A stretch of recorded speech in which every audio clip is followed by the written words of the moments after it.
Okay, I think I'm back now. Let me check on my phone.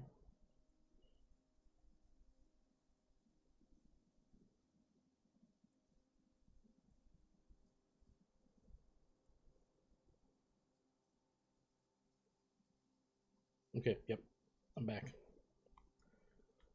I don't know what happened there. I think the weather messed up my internet.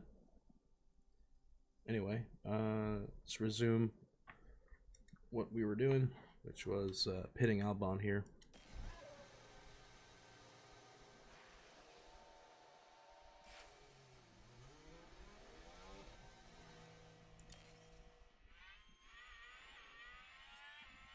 Oh, and of course, I have a pit stop issue.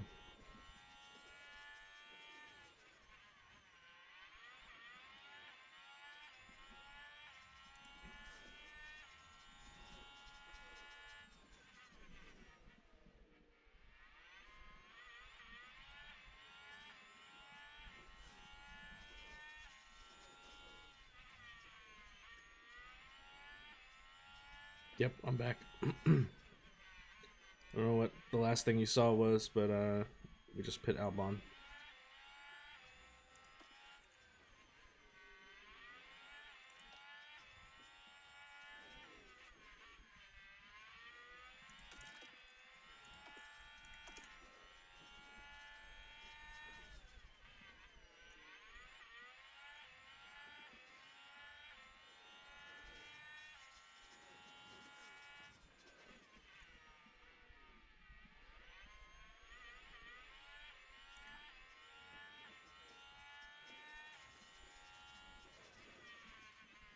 Oh no! Oh, sorry, guys. You okay? Here we are, going into turn 9. I knew I shouldn't have put it on aggressive. Suspension, Sorry, chassis, and guys. front wing. You're all okay? Yeah, I'm fine. I think I have damage. You're gonna have to just live with it.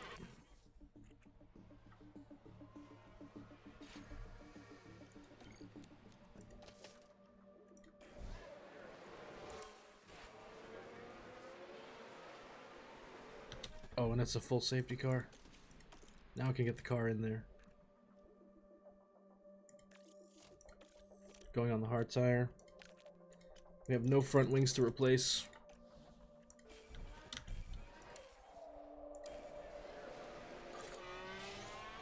This is the worst possible outcome. And now we've had a crash. Although safety car does kind of save us. We're at the back of the pack anyway. It's a It full doesn't really safety even car. matter. Close on the 0. Yes, copy. Let's focus on front tyres for now.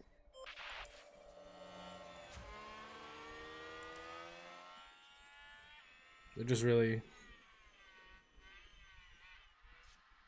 out to get me right now.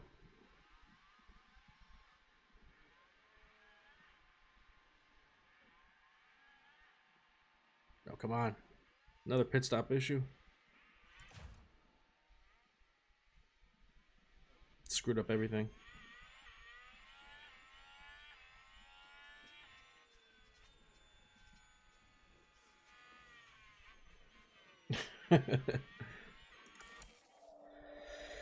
Oh man, this race just absolutely screwed. Got minor damage on all of our aero. Practically half of our aero is damaged. Rear wing, side pods, and underfloor is the only good parts. The gearbox took a major hit. Safety car is in this lap. Safety That car is in this lap. gearbox was 70% before the race. Now it's 44.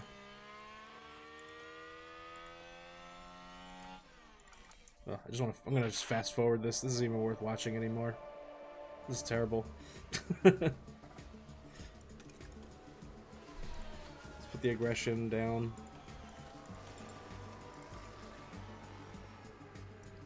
Just go through this pretty fast here.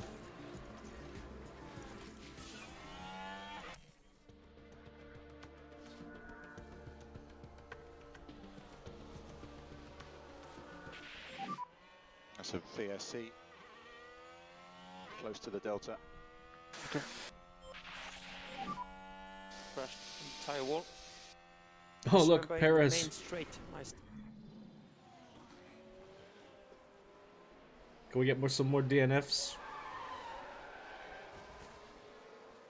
Yeah. Whoops. That's one Red Bull out. That's VSC.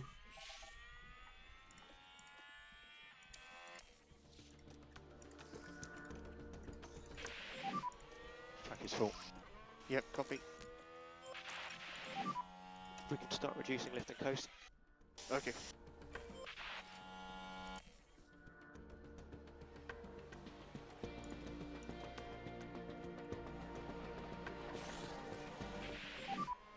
So VSC ending. Yep, copy. We have so much aero damage, I don't know how we're gonna even make up any places here.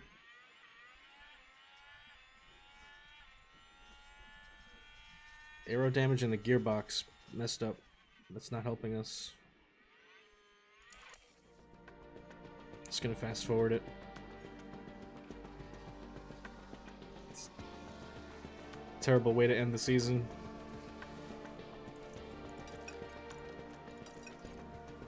What if we just try to save the tire as much as possible?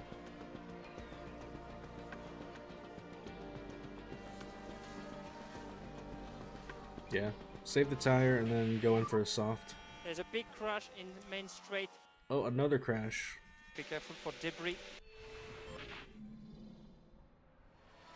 Magnussen all on his own. Oh, lock up. Oh, that was barely a crash. Looked like he actually stopped the car in front of the wall and then just kept going into it on his own. All right, let's keep going. Fast forward.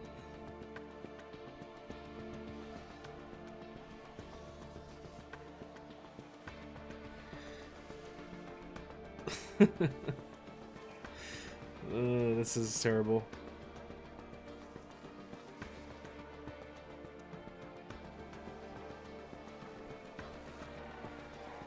Dude, can we make the hard tire go to the end on Albon?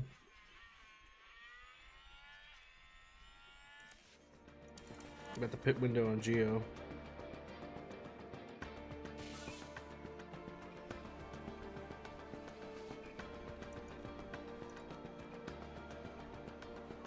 So GIO gets 2 more laps, and then we put him on the soft tire.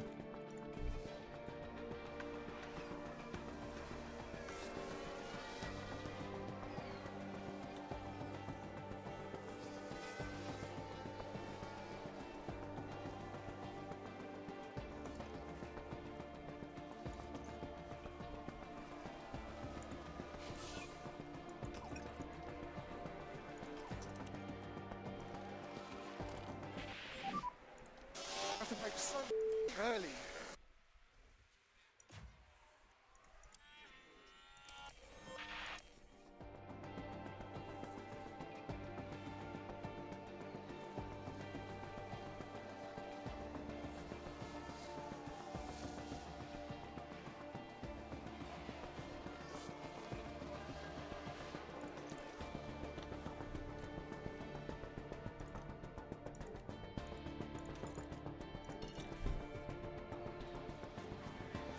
Can you save the tire?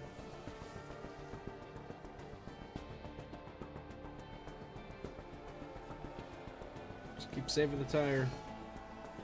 40%.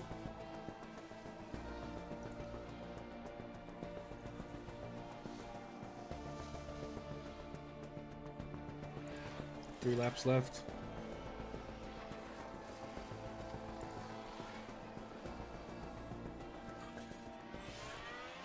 Final lap. Starting to close in now. Use the rest. Copy.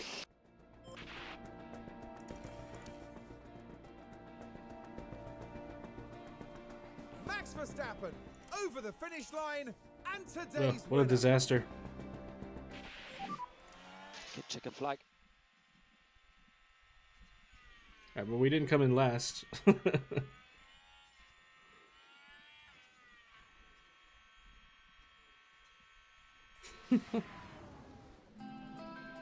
I'll be honest now, it'd take a real optimist to find anything good about Alex Albon's race. Yeah, that was absolutely terrible.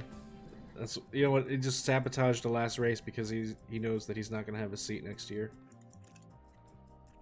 at Williams. They're like, screw this, we're destroying the car. So, no points means, oh, look at that, Perez got beaten by 1 point. Dude, Albon, what are you doing?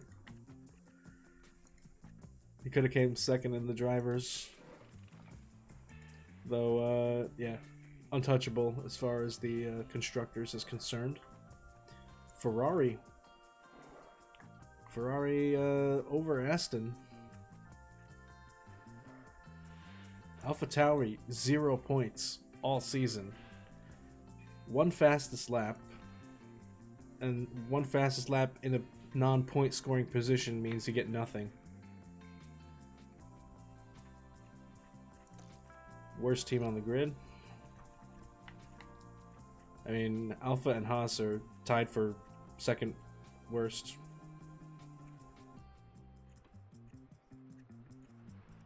How is Alpha ahead of Haas? They had 2 more fastest laps than them. It's because of the drivers, maybe?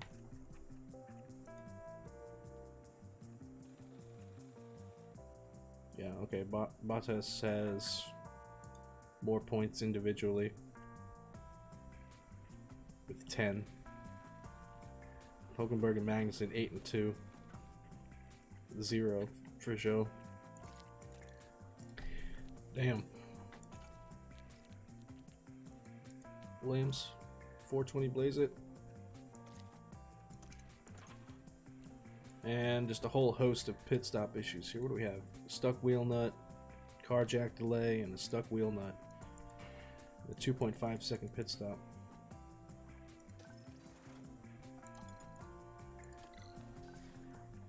That was the worst race. And then we had to break the cost cap to do that. That was some bullshit.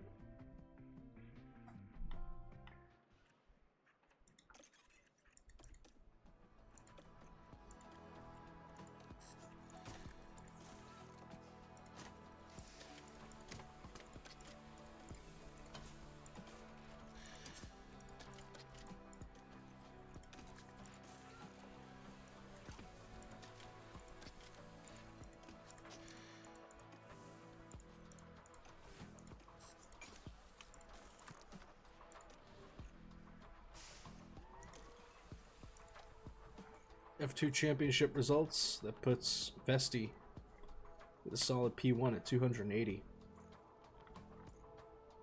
Followed by Kushmani and Enzo Fittipaldi.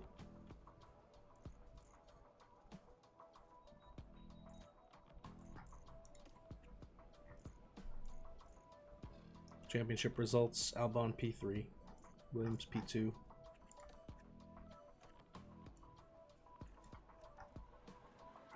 Car development locked.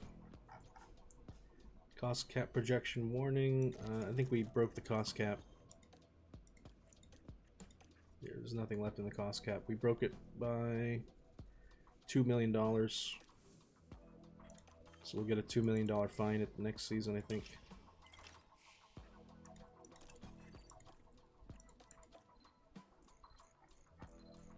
Oh, yeah, we canceled that media obligation, so we're going to lose $100,000. Whatever.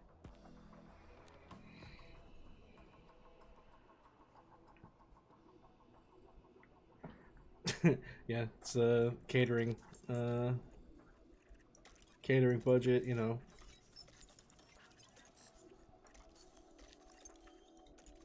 Not because we had to emergency manufacture a chassis in the last race that we didn't even score points in.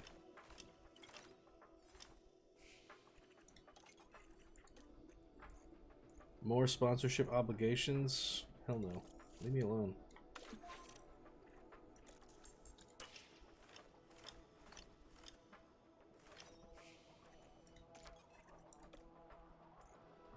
Driver changes. All right, so we got Drugovic and Schumacher coming in. Board confidence. Yeah, cost cap break. They're still satisfied though. We made our long-term objective in 1 year. So the board is still high confidence. Driver development. I'm not really concerned with Albon and GIO, but Behrman has got some cornering and adaptability.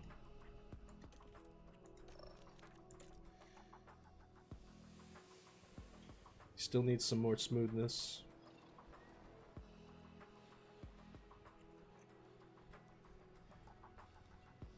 He needs to learn how to overtake. Put it on wheel to wheel.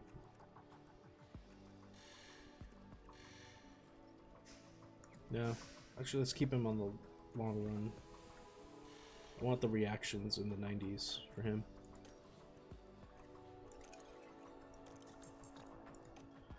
Pit crew training. I'm gonna do for pit stop time.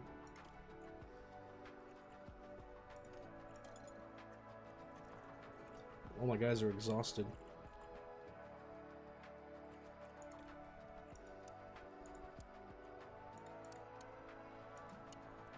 Let's give them some rest days.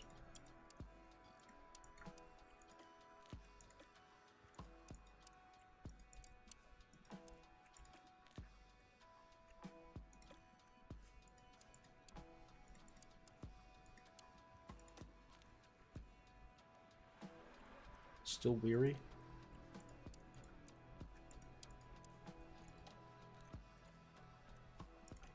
One more rest day.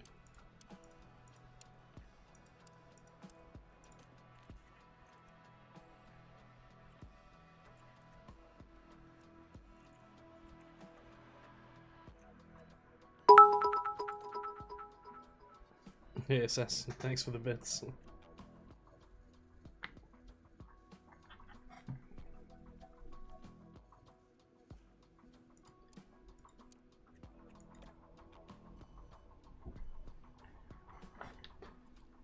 First bits, first person to send me bits, so thank you, congratulations for being number one.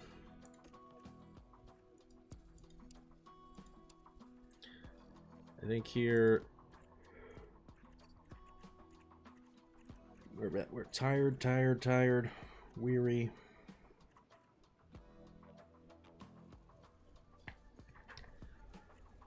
Cool, man. Thanks for hanging out, keeping the stream on. I appreciate it. But yeah, I'm just gonna do the post-season activities here. Change the car building into pit stop drills.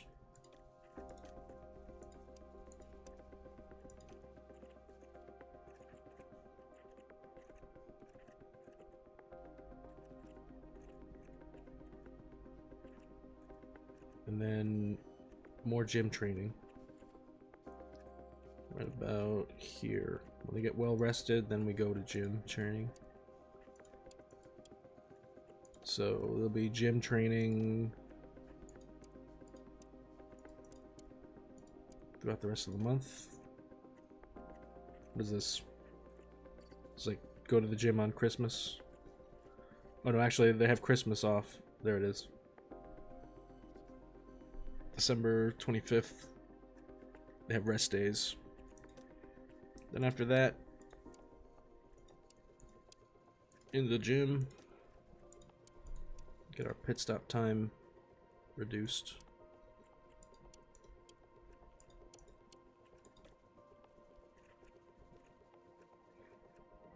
When is best to start researching? I'd say if you're looking to get an early start on next year's car, I usually say you wait to about summer break after Spa.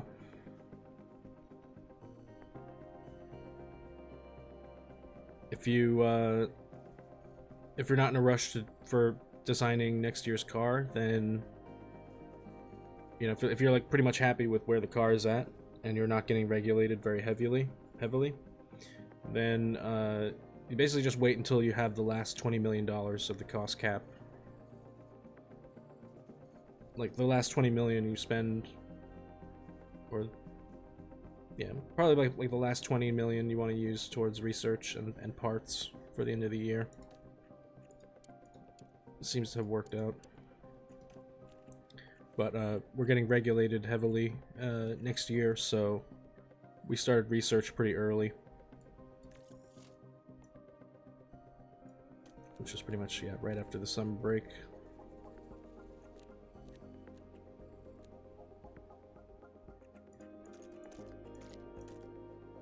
You guys are exhausted.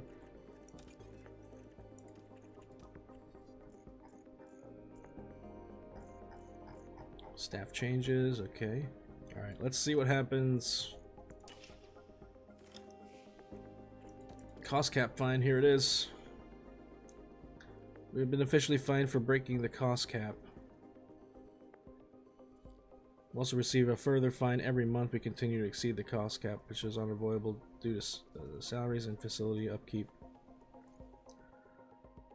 So we're getting fined $1.6 million.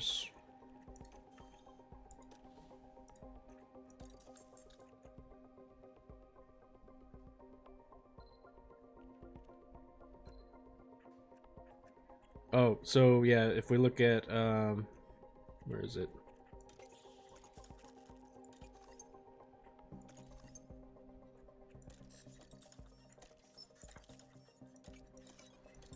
Let me find that information on the rules.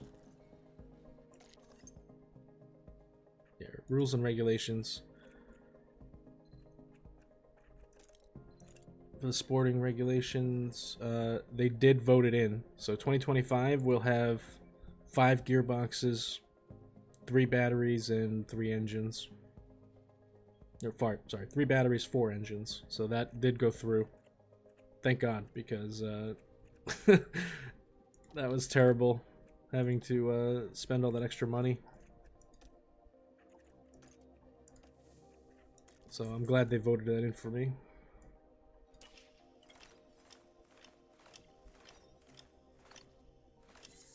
There it is, the final research project of the year. Just got done.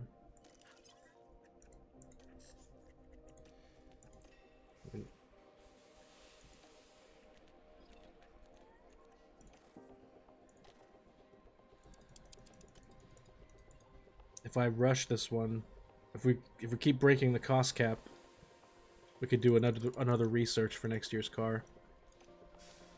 So I have $67 million extra.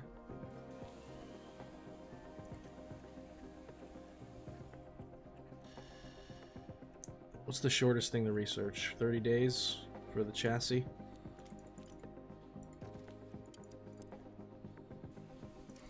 To get 1 extra research in.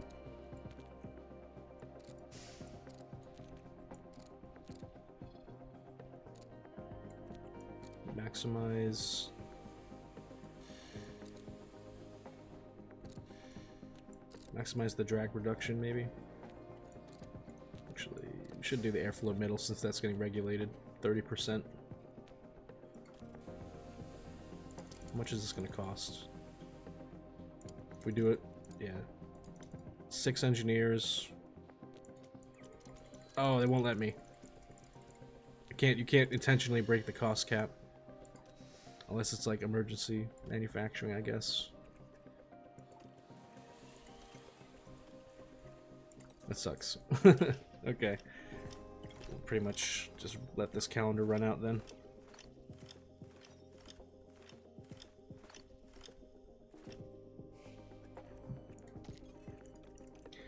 Design center concerns. Oh god, please. What is it now? Structural damage. $50,000 and shut down for 5 days.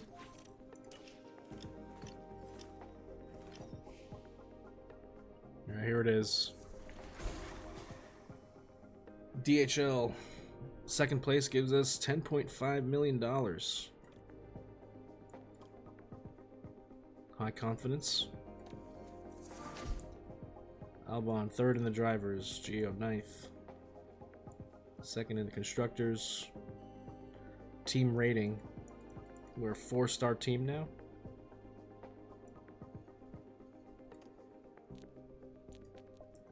And the end of season board review. Hit the long-term objective.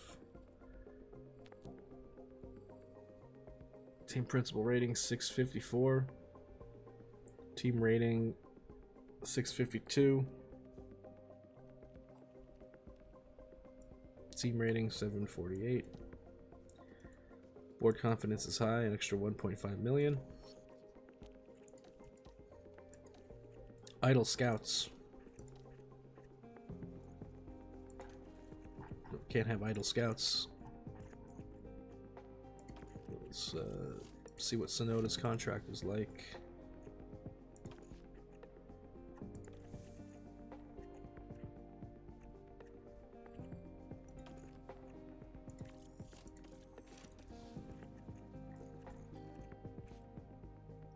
What's Zane Maloney? What's his stats like? Regulation changes. So yeah, we get the gearbox limit. Everything goes up by 1.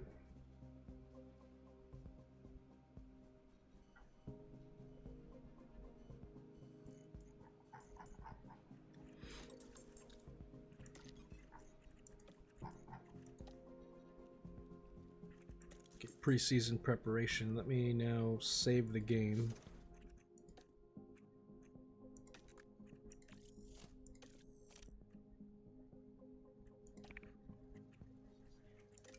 Because today is December 31st, so let's switch over to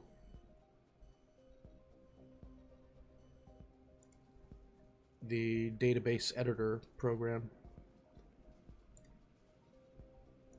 Let me make a backup of my save.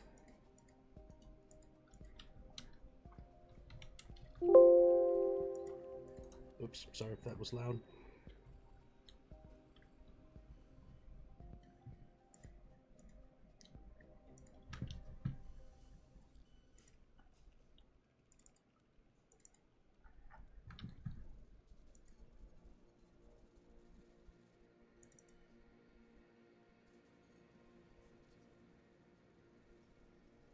Yeah, sorry, I'm trying to get the database editor up and running here.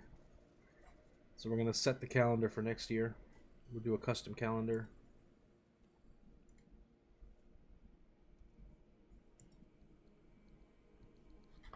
Just waiting for that to pop up.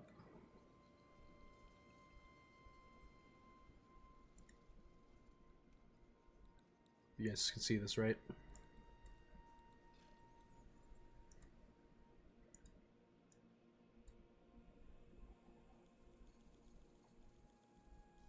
Could not connect with backend. What the heck's going on?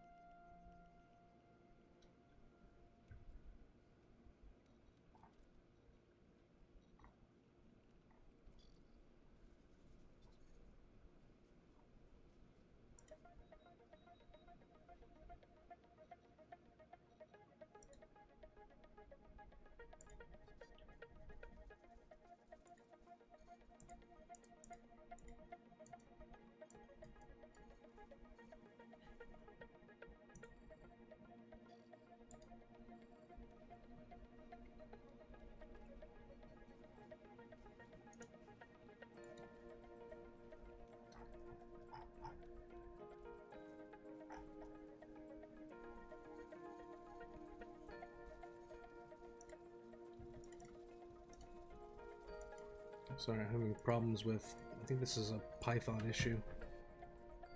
Let me see what I have to do to fix this.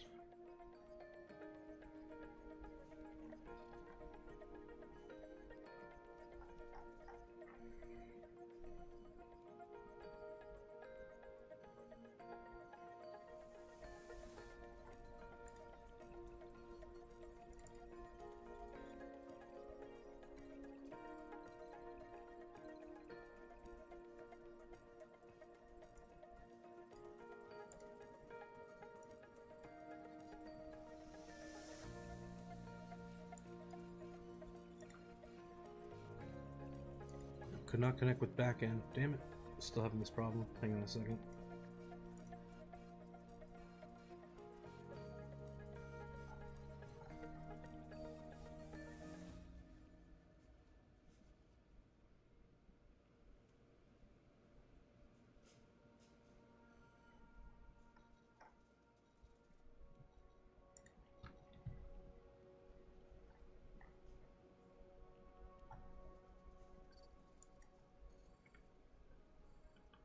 This is making me re-download Python. Hang on a second. Sorry.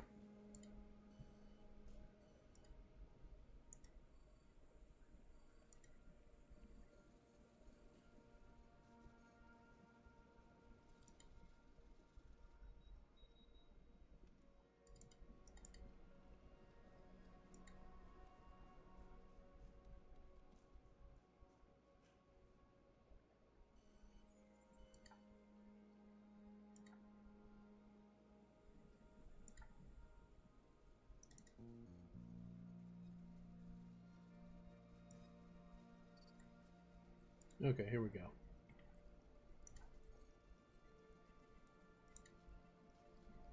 Database editor, open up the save file. Let's look at the calendar.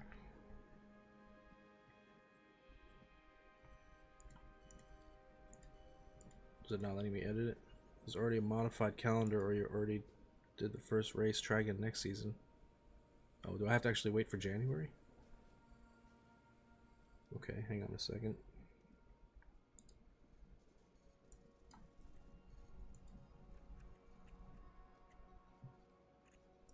I did save it, right? Yeah. Let me continue.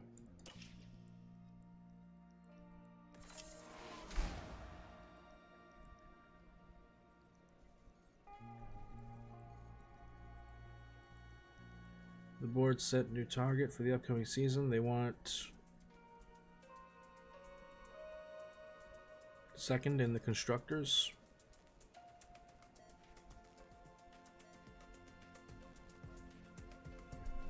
Long-term objective, win the constructors championship. Alright, we'll accept the new target.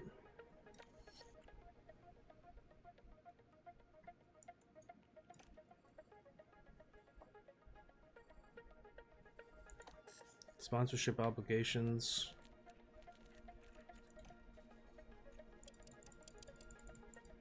So I think if we maximize the merchandising, now we have all the extra money, we can maximize the merchandising and get money back, more money back per race. Simulator events, we're going to keep that, everything else to a minimum here. We don't want them to mess up our... Yeah, pit proof performance decreasing. No, don't need that happening.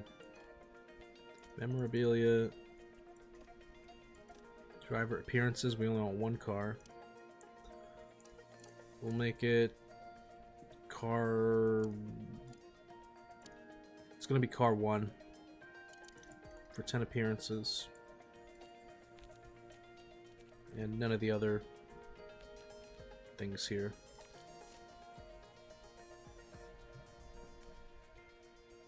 Income per race 3.7 million. Preseason lump sum bonus 2.6 million.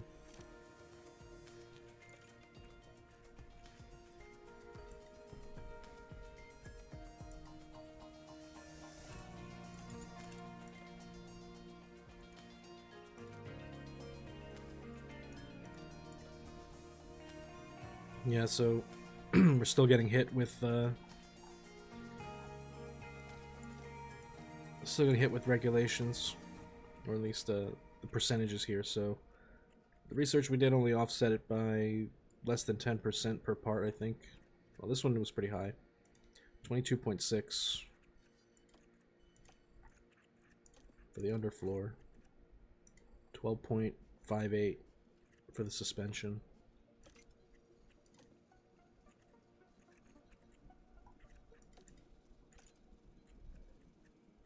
Fastest lap bonus point, pole position bonus point.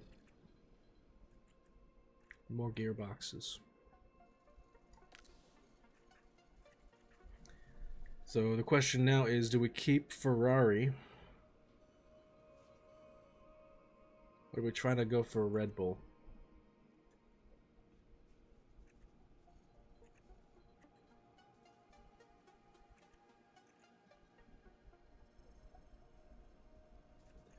Red Bull has some of the worst wear resistance, so the engine is going to die faster.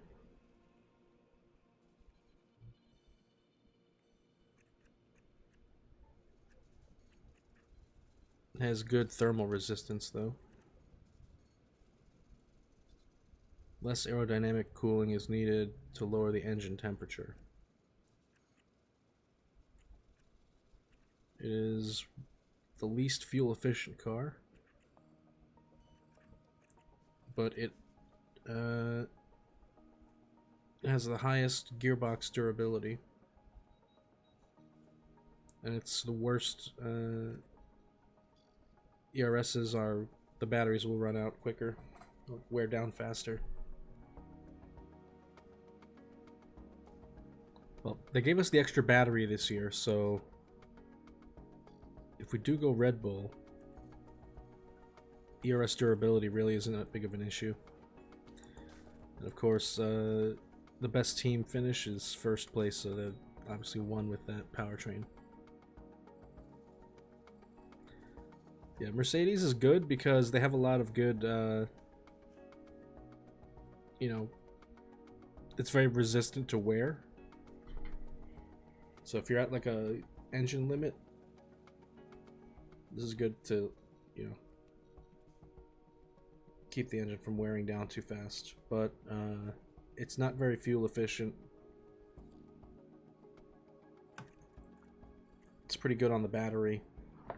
And it's okay with the gearbox.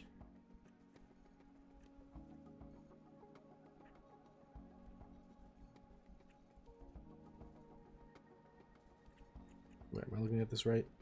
Yeah, this is gearbox durability. ERS durability. I think we try Red Bull. We'll try Red Bull this year. It's a little bit cheaper. $2 million cheaper.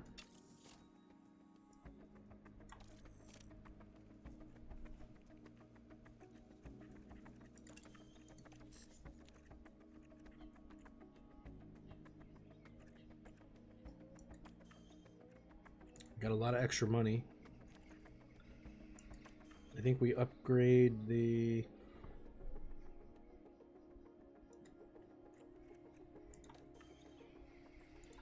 Let's throw an upgrade on the suspension simulator.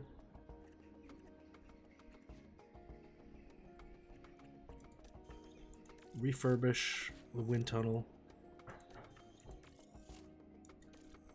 I think we have enough money to refurbish all these buildings. Let's upgrade this one too.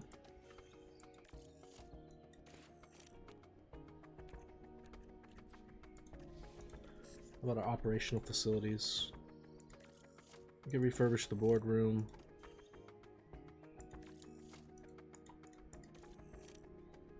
Hospitality area. We can refurbish that.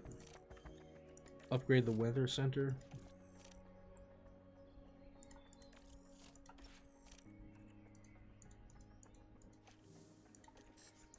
And refurbish the simulator. Alright, that's a lot of money spent. That's like $20 million spent right there.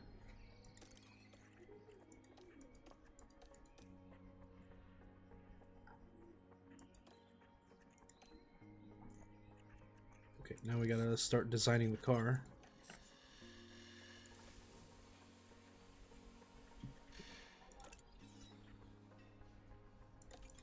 Let me see if I could save it, actually. Hang on a second. Behrman improved his reactions and smoothness. That's good. Let me save the game.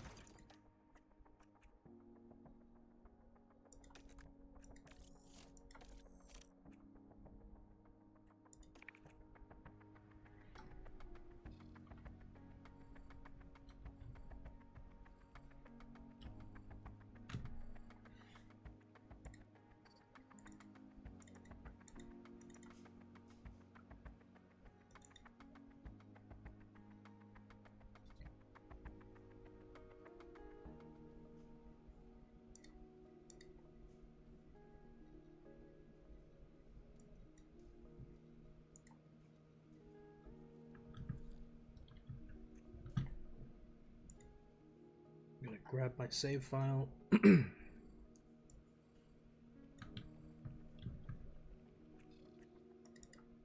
Alright, William, thanks for hanging out.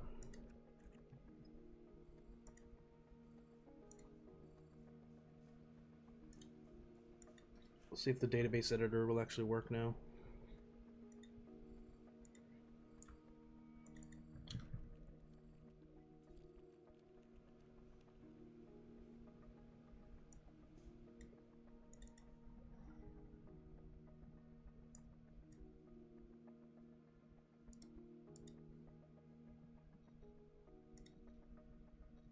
Okay, here we go. Time to edit the save file. So looking at the calendar, I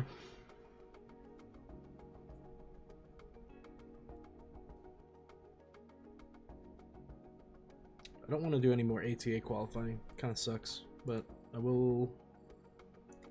think I want to do sprints at all the USA locations.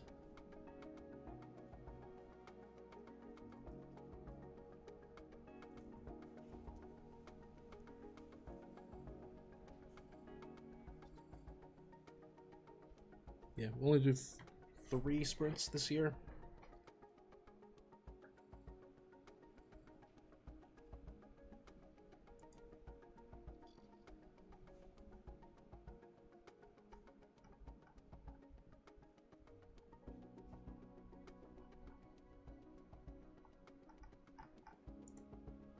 Could remove races from the calendar.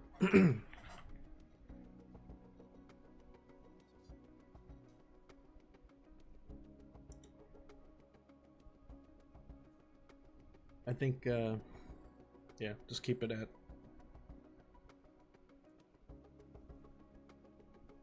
USA sprints.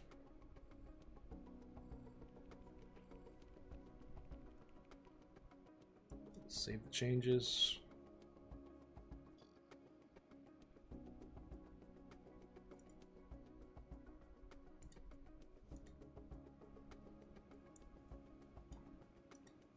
We bring back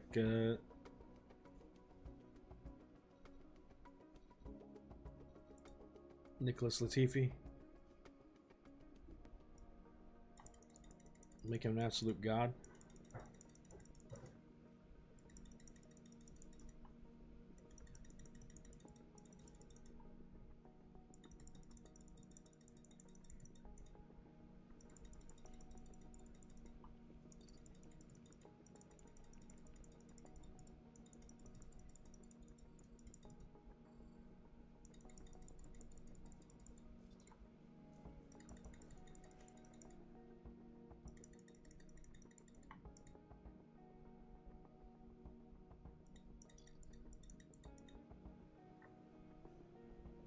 Bring him to a 91 overall. I don't know.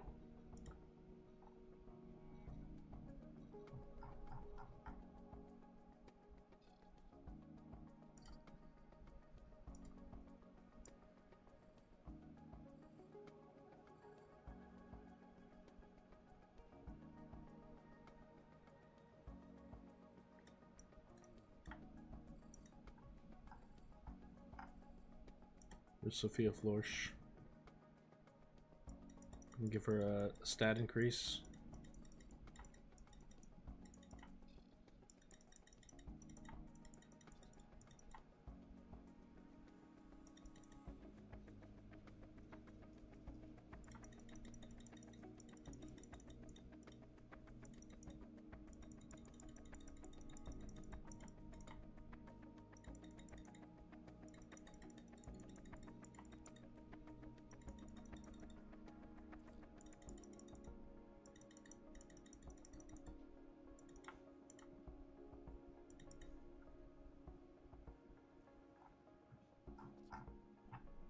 Nice.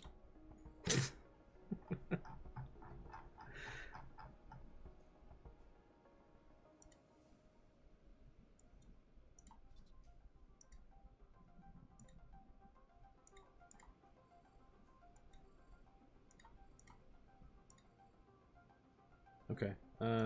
I think that's pretty much it. We're just going to leave the calendar like that and give Sophia Florsch a stat boost.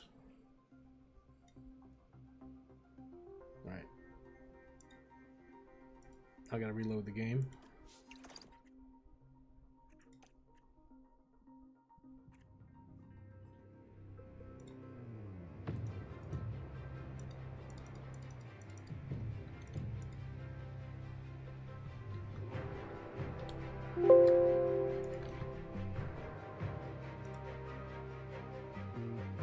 So I'm just copying over my file again.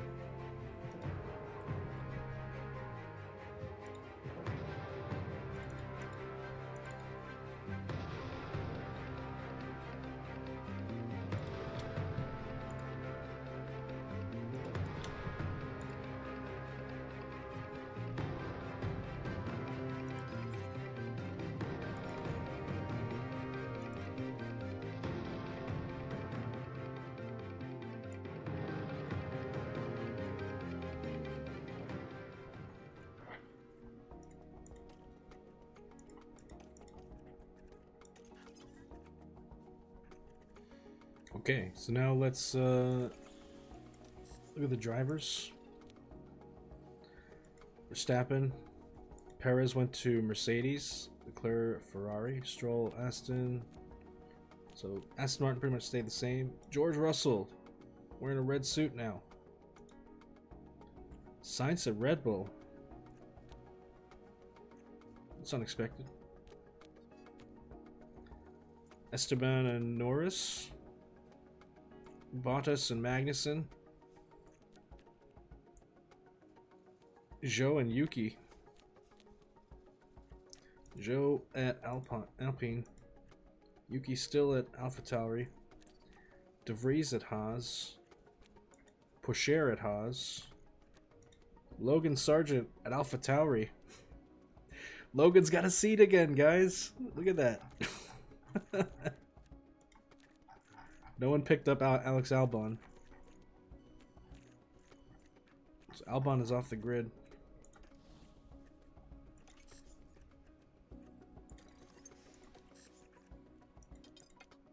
Who's in free agency? Yeah, Albon 85 free agent.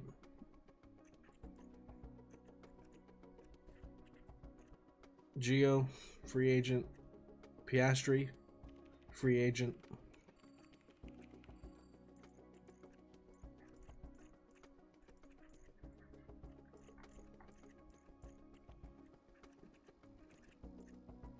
There it is, Sophia with her boosted stats.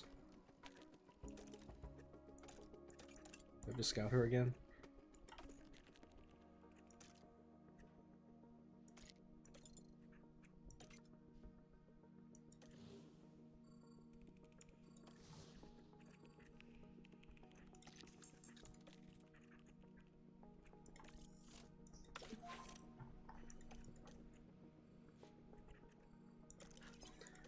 Car part design. Oh, temporarily shut down. I thought we got past that.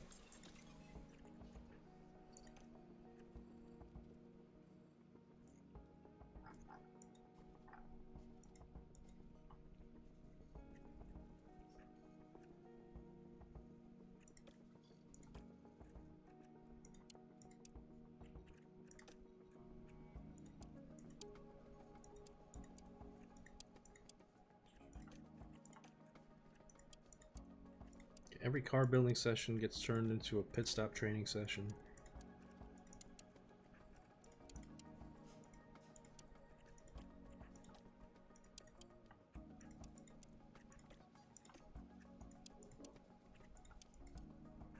Honestly, I don't care about the car building stat. It doesn't seem to be that important to me.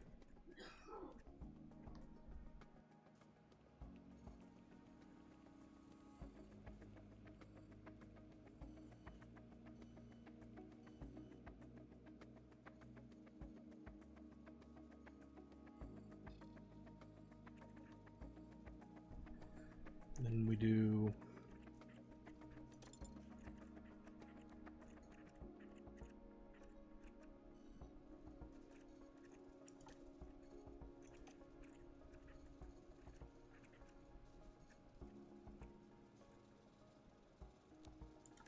confirm. Let's just see when's the first race.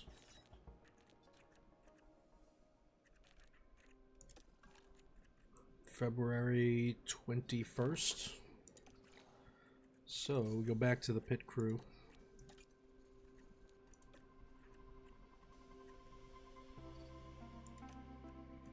Keep them gym training here.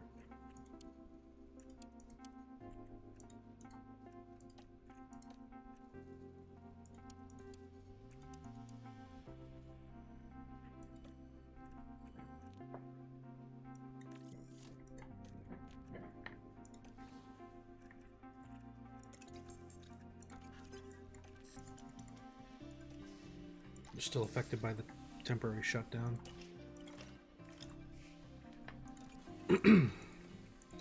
Team roster updates, yeah.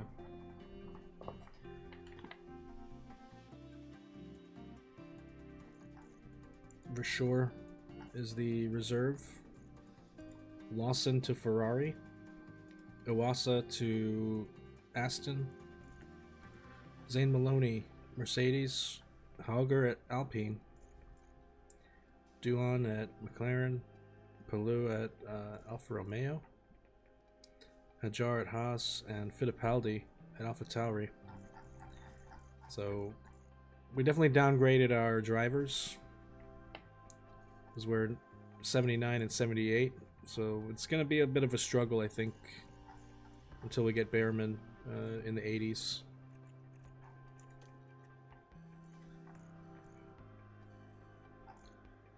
Zach O'Sullivan.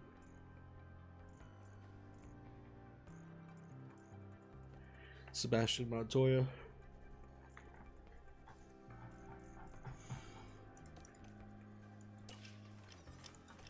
Oops, stop. No, go back.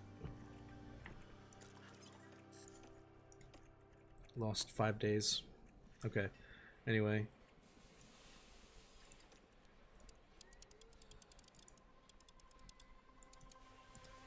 I think we put half of everything into this front wing and the rear wing.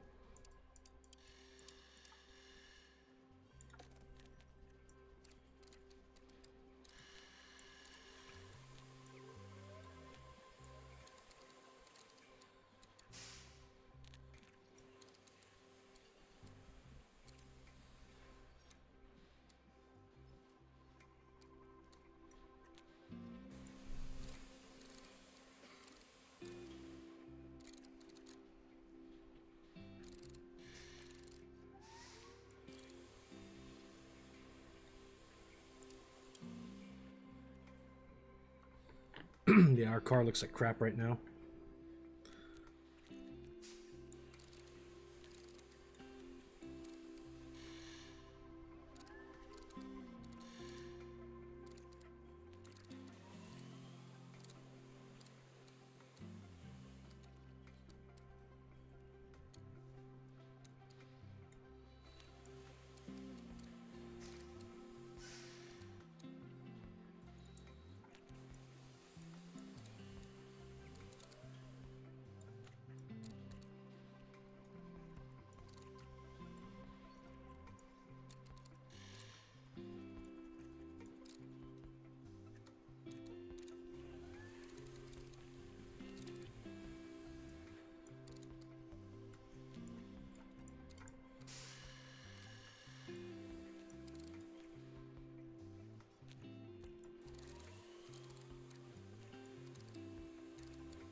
It'll take 20 days to rush this project, so I think we do that. It's gonna be expensive, but if we can get some good parts out fast.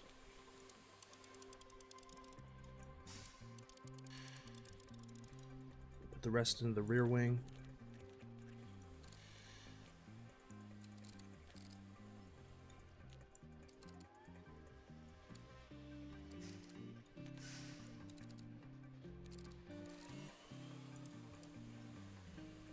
Need DRS effectiveness.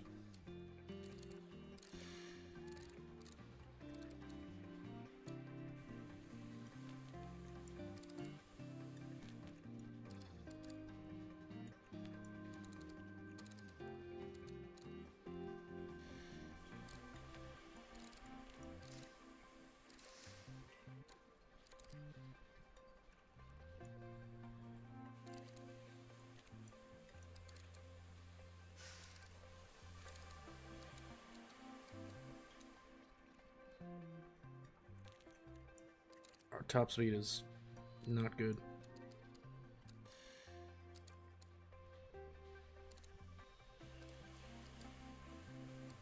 Then like everything we have is not good right now.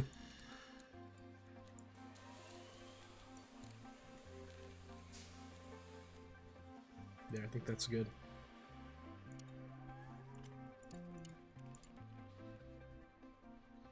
Basically making improvements in every area except for cooling. Try to rush this. Let's see. 22 days if we rush it.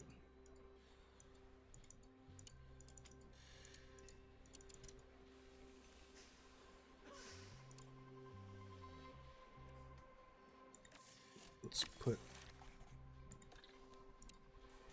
one less engineer per project. It's going to be chassis.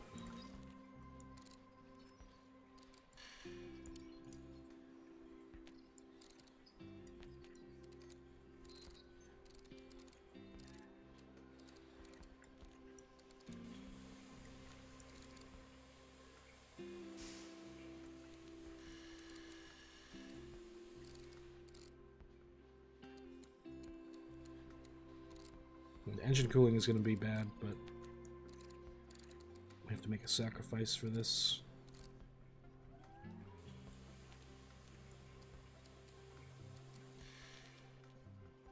I want airflow and drag reduction. This will rocket our position for cornering.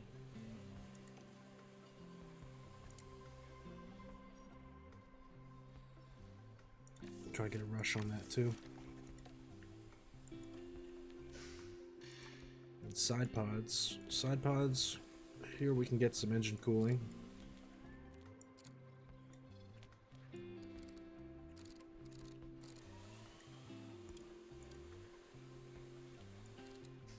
We can also make a massive gain in the high-speed downforce.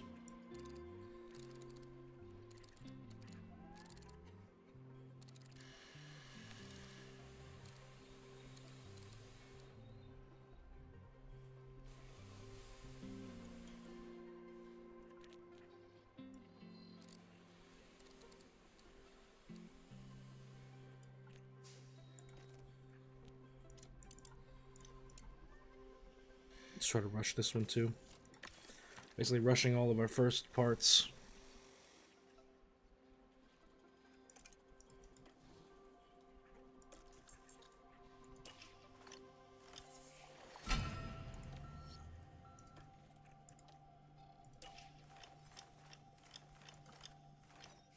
Let's just stop real quick.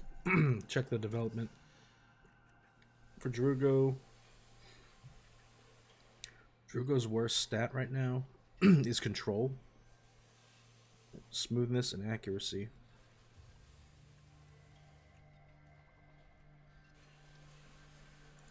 So we want to up his...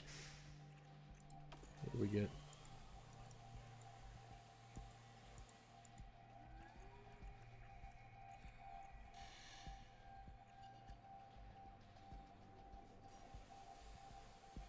Control and accuracy are part of wet track. Yeah, actually the wet track, this training will be control, smoothness, and accuracy. Should be good. So overtaking is pretty bad too, actually.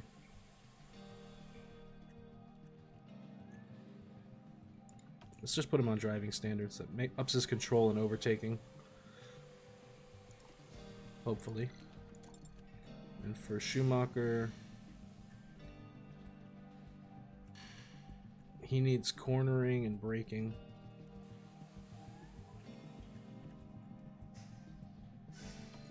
Short run pace. And Behrman we keep on the long run pace.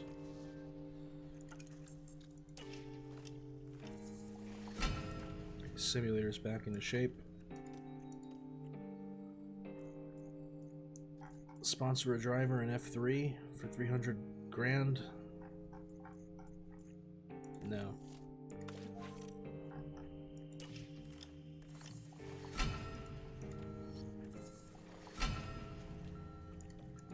Facility refurbished.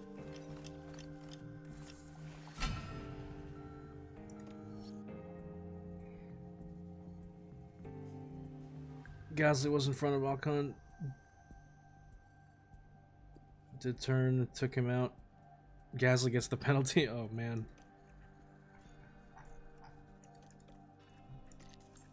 Did you hate that?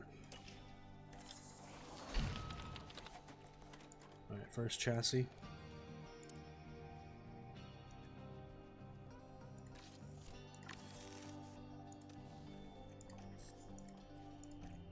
Now we go with a suspension.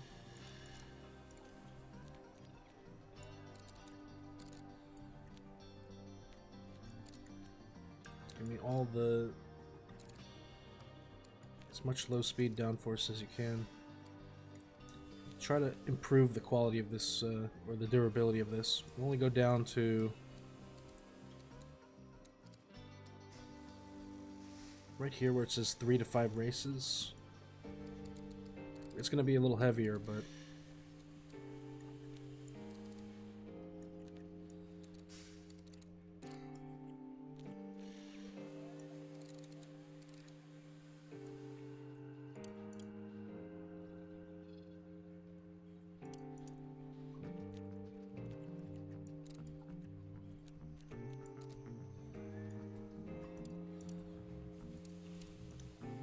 no, I don't think drag reduction is worth it.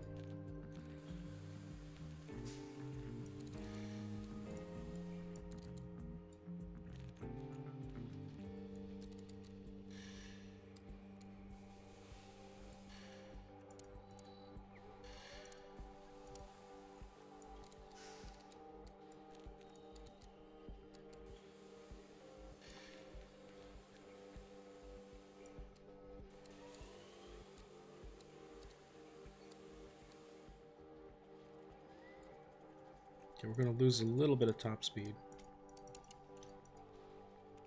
She says 0, but I'm not sure why it's moving it down.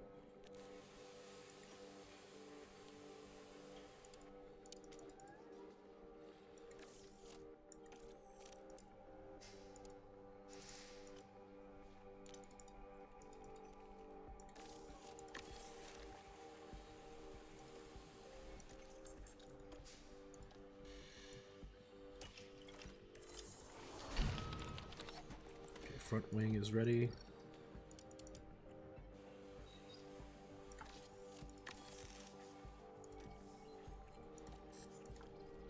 Now we go with the underfloor.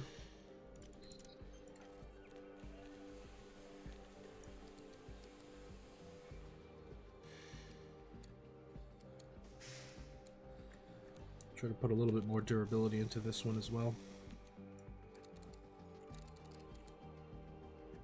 Lower the dirty air tolerance.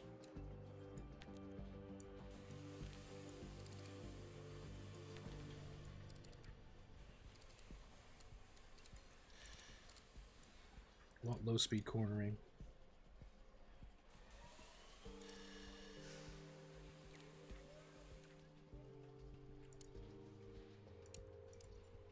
This is going to help our top speed and acceleration, so we'll definitely need that.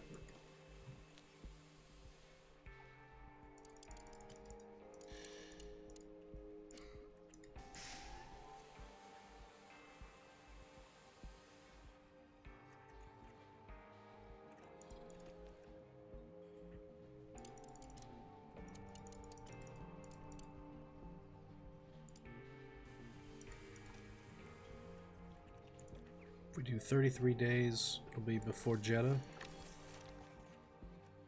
We have one extra engineer.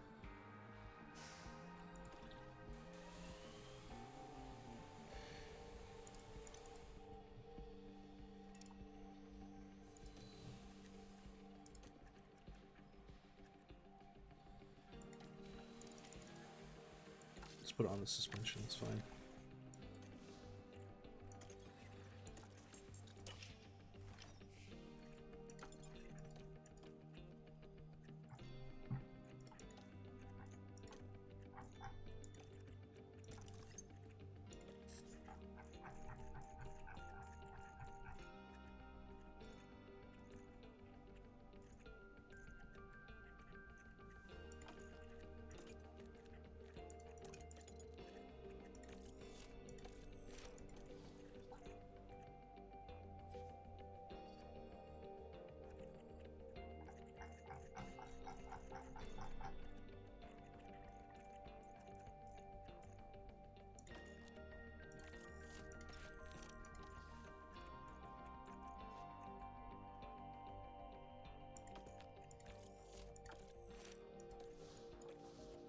I'm just gonna do detailed scouting on everybody on the grid.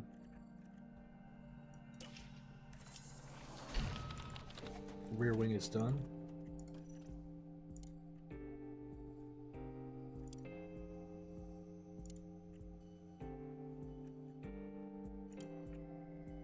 Could do 2 of those in a normal pay, or 3 of them. We'll have an extra just in case. Then we start back at chassis. Or we could wait 31 days. Oh, how long does it take to do a chassis? 30 days? Okay.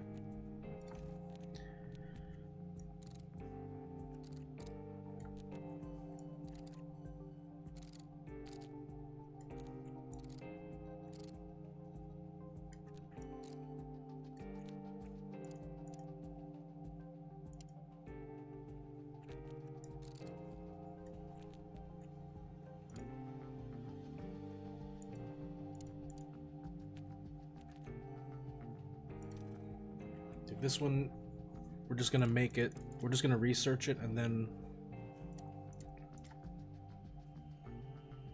I don't think we're gonna manufacture it though. It'll be the iteration after this that gets the ATR hours.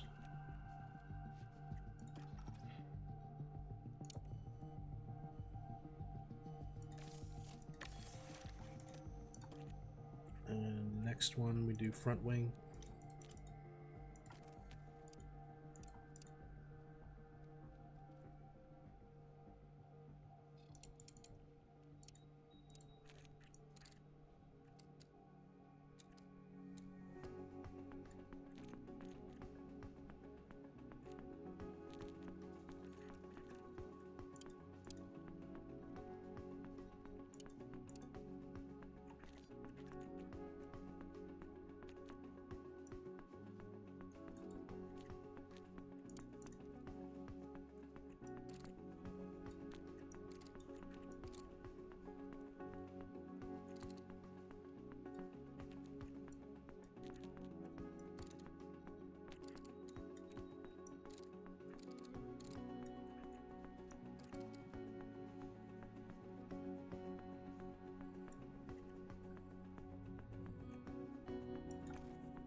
We're going to do this one, and we're probably not going to manufacture it. We're just going to do this for the expertise gain.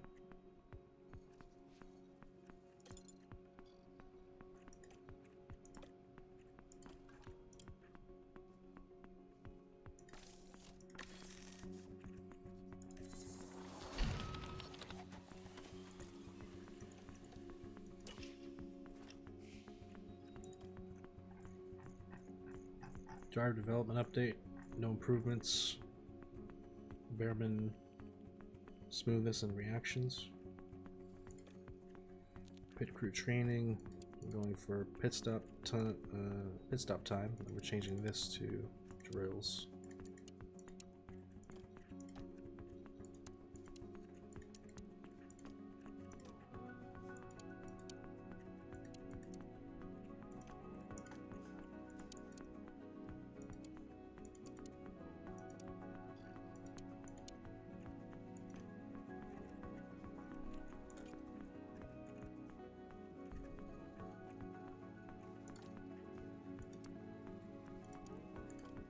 Give them a rest day. Actually, this is probably going to need to be a rest day as well.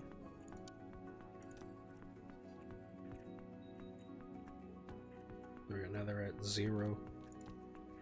We do it.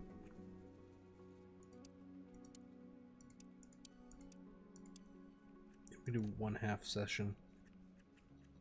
We'll be at 4% well rested. And then no training 2 days after the race, and then we go pit stop drills and gym.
Okay, next time the suspension simulator, I'm gonna save up some money here, and next time the suspension simulator needs refurbishing, I think we'll upgrade it.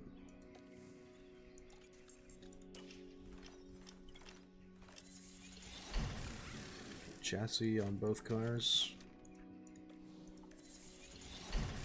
Side pods on both cars. How's the car looking now?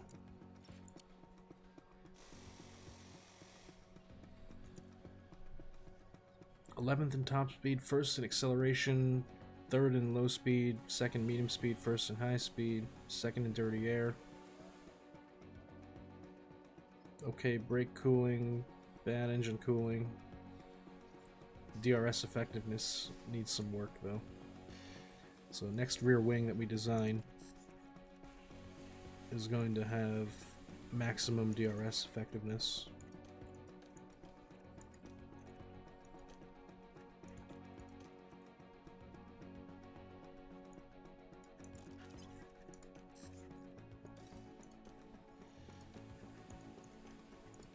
We're still waiting on the underfloor, still waiting on the suspension, and then whatever other designs after that. Oh god, please no. Factory fire. Well, good thing we got all of our parts out of the factory before this fire. Piece of crap.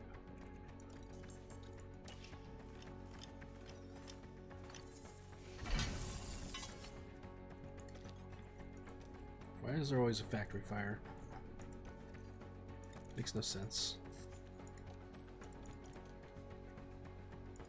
I want to say we'll get one driver in the top 10. I'm not going to make any big guarantees here. We'll just try to get one car into Q3. And I want one car in the points. I don't think we're going to get fastest lap. We don't have the drivers to do a fastest lap run this year.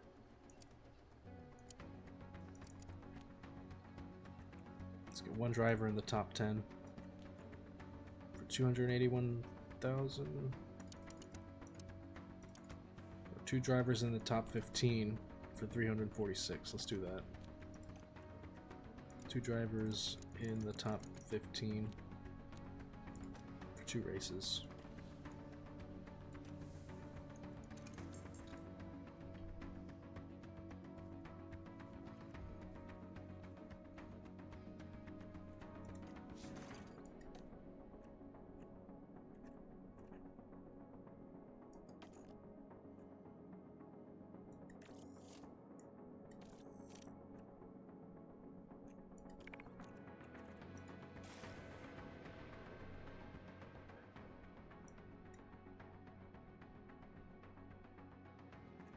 very warm welcome to you all. It sure does feel good to be back.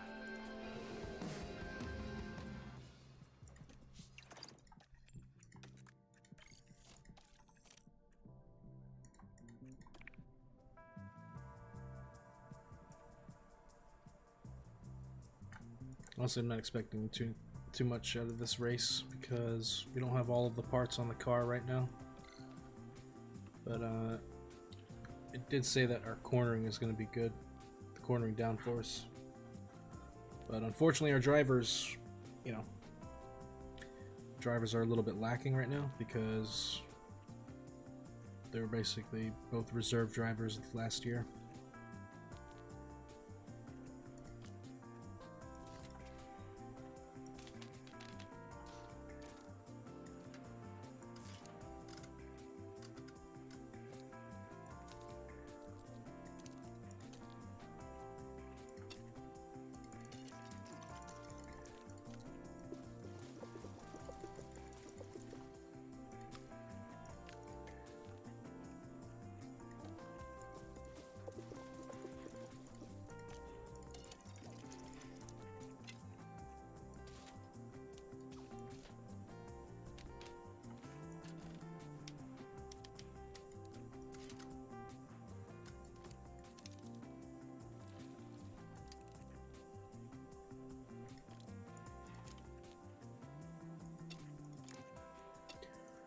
Alright, I think we put Behrman in car 2. Since that's basically where he'll be next year.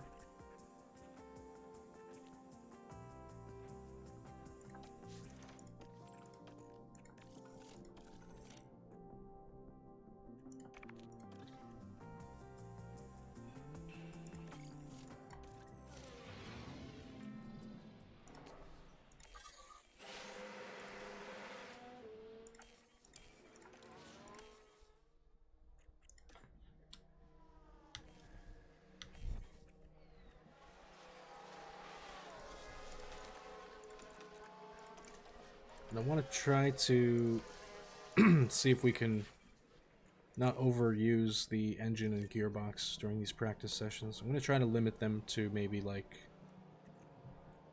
30 laps a session at most.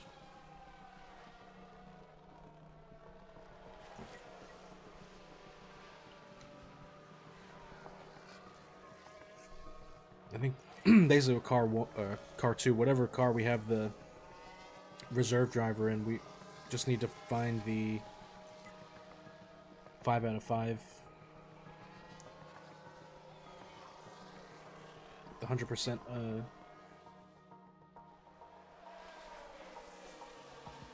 100% setup. That should be good.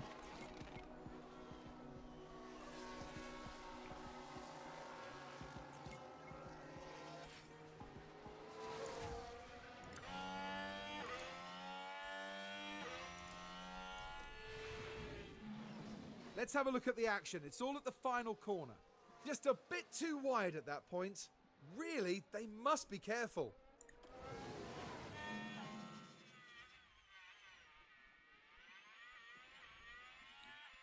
Yeah, we're probably gonna... There's probably gonna be some bad crashes this year. You can already see it.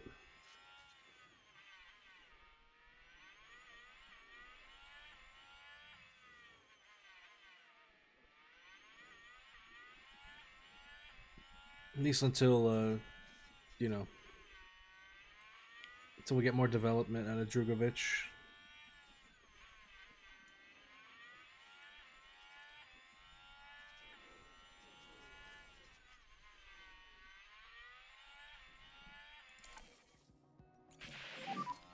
Feedback from you.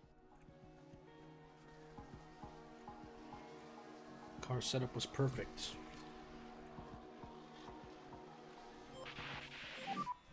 Is the car okay?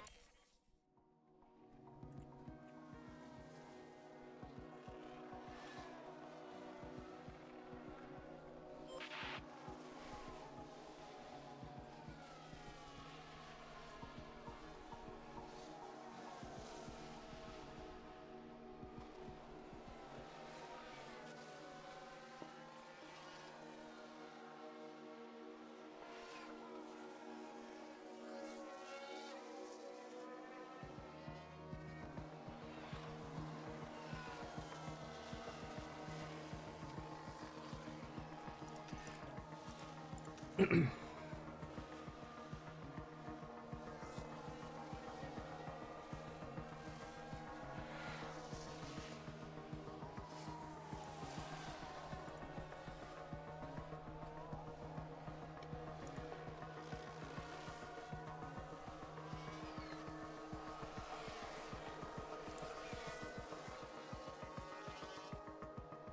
yeah, I gotta update the stream title.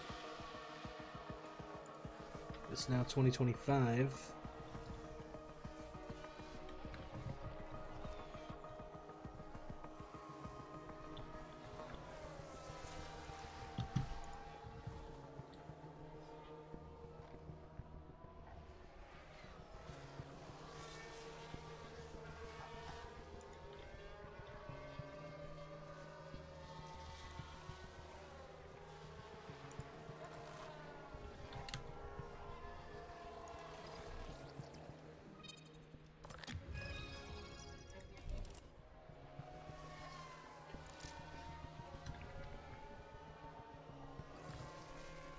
Now we're Drugovic and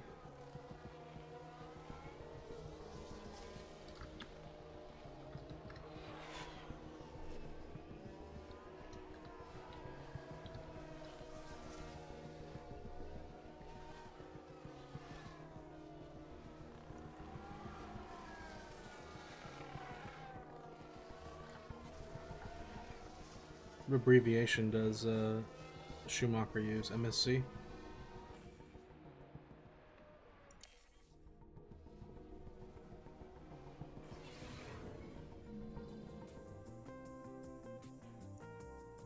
Science of Red Bull.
We're almost halfway through the session.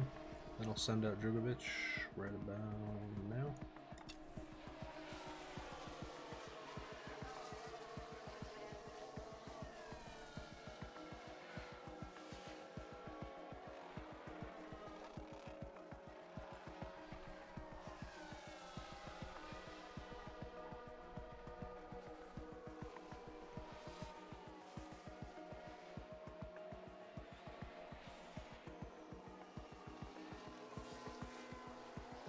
Basically, I think I'm going to try to save on the engine wear. Like, they don't need to be in practice the whole time. They don't need to run the engine, you know.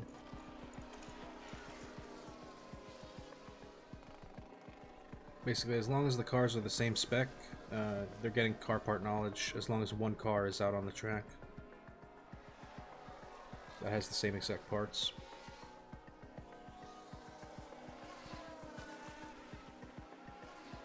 So you'll see here when Schumacher pits, right? When Schumacher pits, since Drugovich is still on track with the same parts that his car has, the car part knowledge for Schumacher will also increase.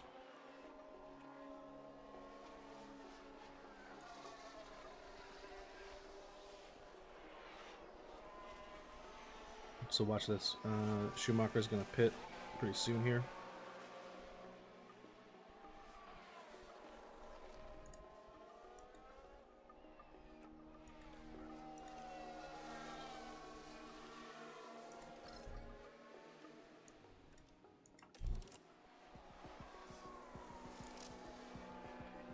So you'll see, even though he's not running the car, the number for car part knowledge still goes up because Drugovich is got the same parts and he's running on track. So just turned to 47 and then his turn to 47 as well.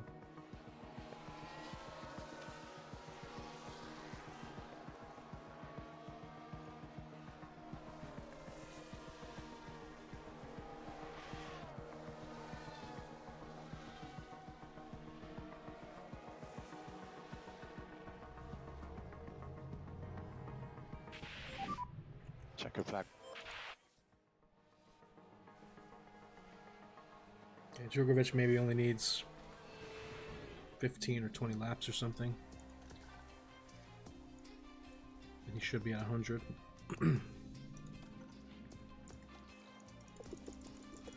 Let's give him 20 laps. Lowest pace. Give Mick 30 laps.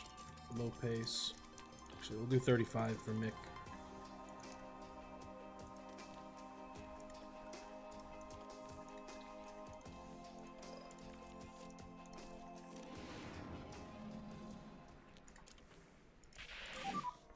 That's green. Send out Schumacher first, since he needs the most track time.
No! I just went into quick. Ah, so annoying.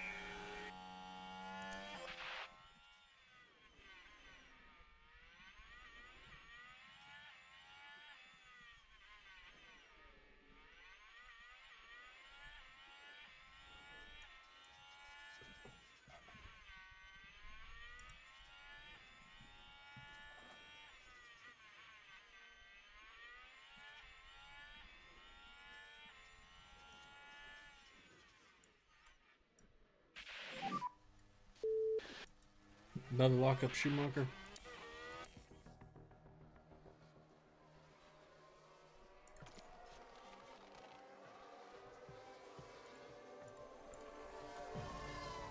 Let's do a different naming convention for this. Let's do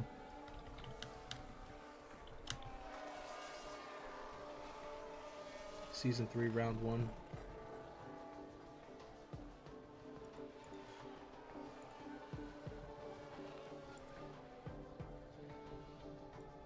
We are Williams Red Bull.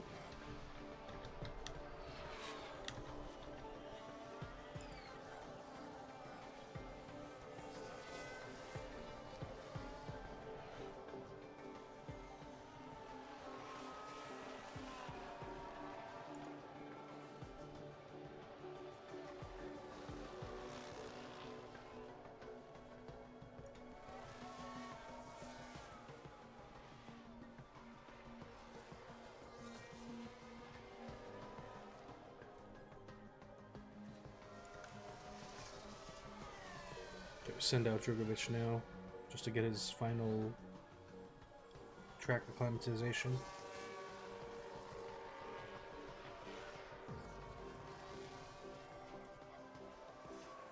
We've got a yellow flag here.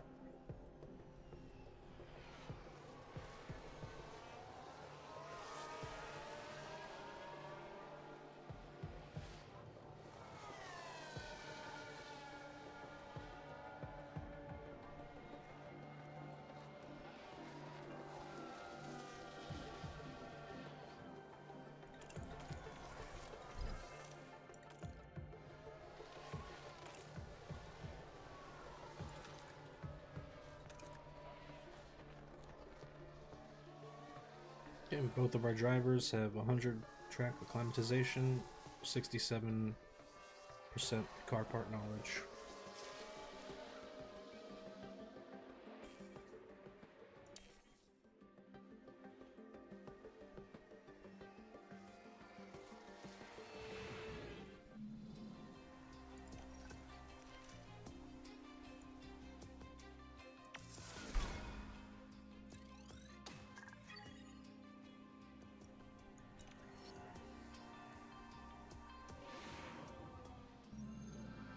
Let's hope the teams took full advantage of practice. It's time for qualifying.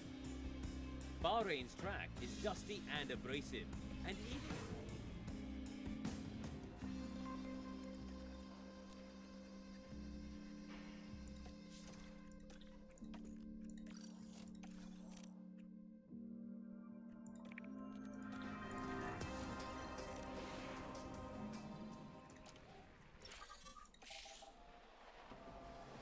Alright, let's see where we place.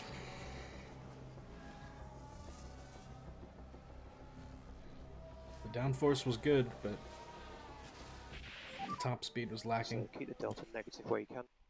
Slow on the inlet. Yeah, copy. Make sure you respect the delta. Go in and box. Copy.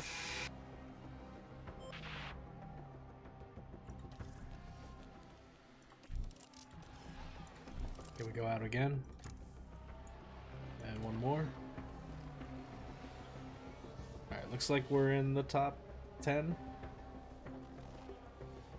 Faster than Hamilton. Faster than Alonso. Okay, P4. Okay, good lap. Keep focus on the brakes on the way in if you can.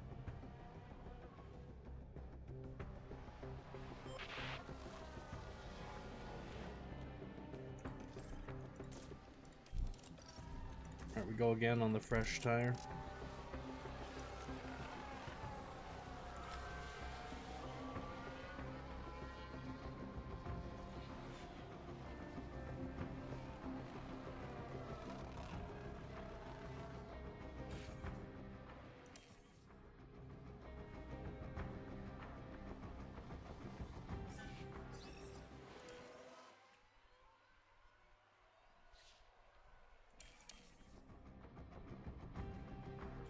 Okay.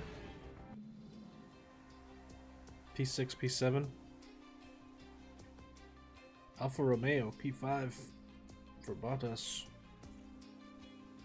Ahead of Mercedes, ahead of Aston. McLaren, both cars through to Q2. It's the first time in 2 years, I think.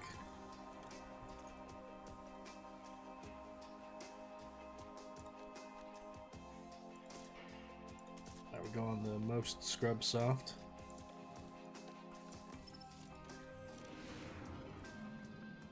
Send them out right away. That's green now. Green now.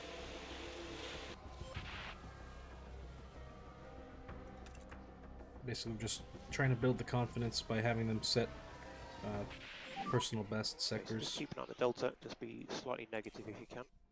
And boxing this lap.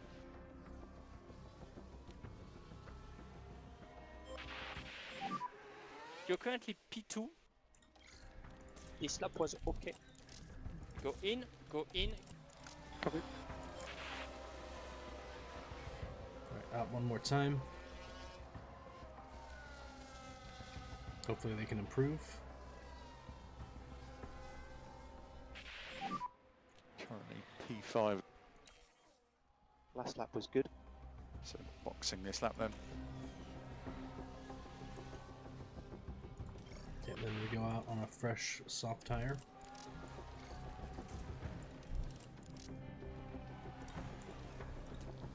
We have enough time.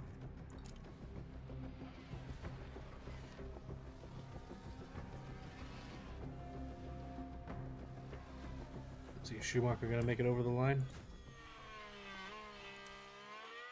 45 seconds left.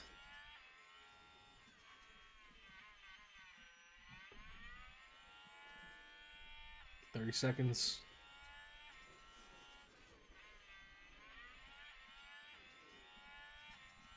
It's over the line with 15 seconds left.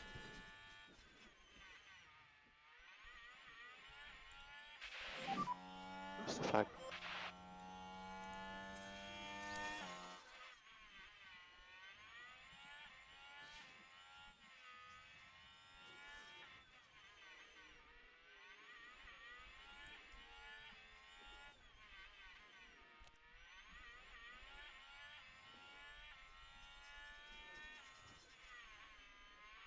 Well, I'm not seeing too much of an improvement here. All yellow.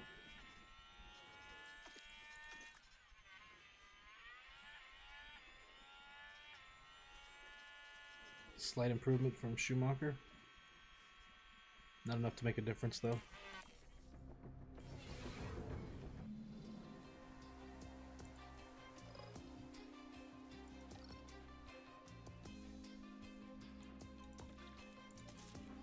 See, I don't know if we'll have I don't know if we have the car right now to be a podium contender, or the drivers. Actually, it's probably the drivers. We probably have the car to be a podium contender, but the drivers are a little underskilled. That's putting it nicely.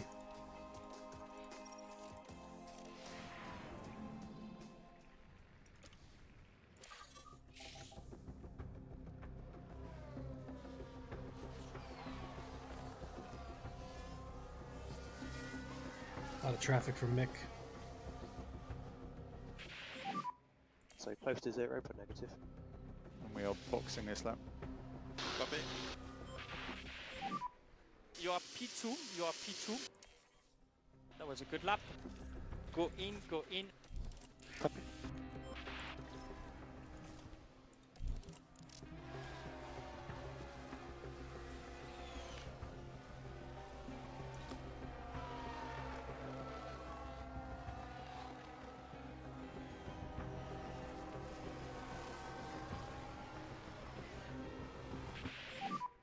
We are P2 currently. So that was a good lap. Let's just focus on brakes on the way in, brakes on the way in.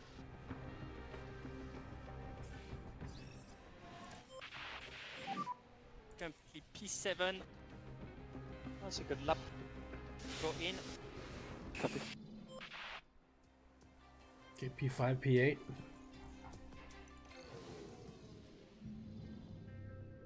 Race day has arrived, and the time has almost come for these drivers to fight it out, wheel to wheel.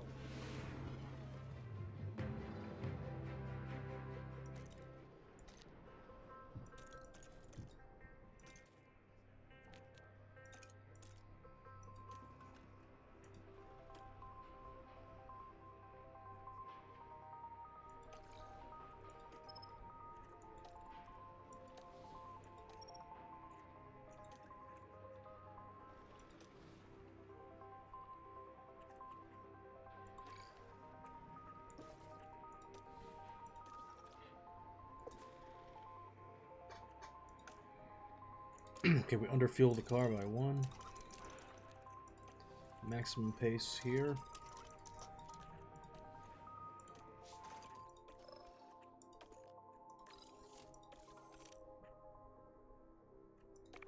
Okay. just need to take a quick break here, quick bio break, and I will be back for the race.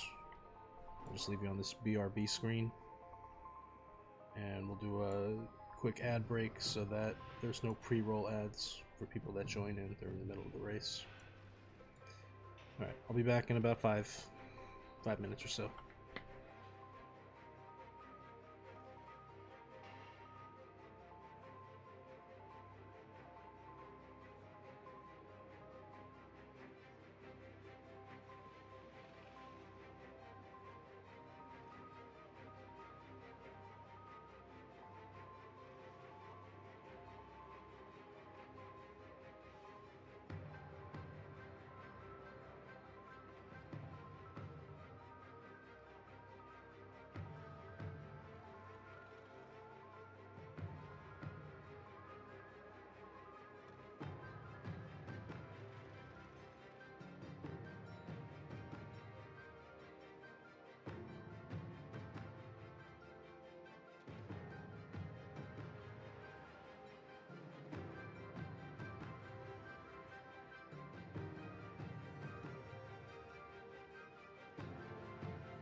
Okay, I'm back.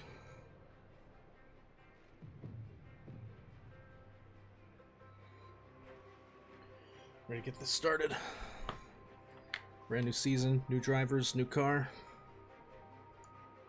Let's see how it goes. Save the game real quick.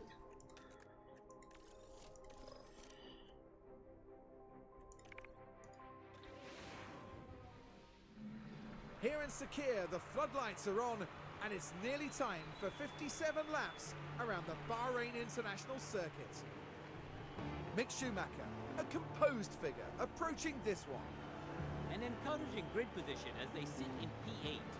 Lots to build on during the race if they manage it well. Right, let's get to it then. Yeah, at least Mick has a face in Here this. we go with the Bahrain Grand Prix.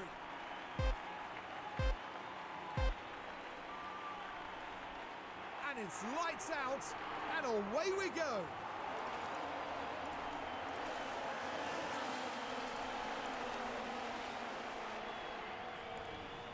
It's Leclerc first place, Verstappen behind. Teammate Sainz going wheel to wheel. Russell P4. Drugovic attacking Bottas.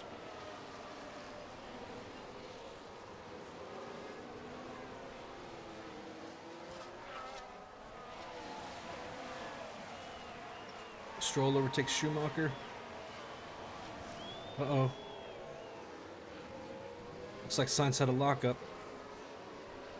There's a yellow flag now. Or a crash. Let's see what happened there. Verstappen and Here, Sainz. taking turn 6. The cars jostling for position, Uh-oh. and the contact between the cars, inevitable. Now their confidence will have taken a hit with that. And just like that, the hopes of the team start to dwindle. See, I think Verstappen kept his place though. Yeah, Verstappen's still P2. Russell, P3. Drugovic up to P4. So let's take a look at the replay. It was the Williams driver we see there. There's the opening.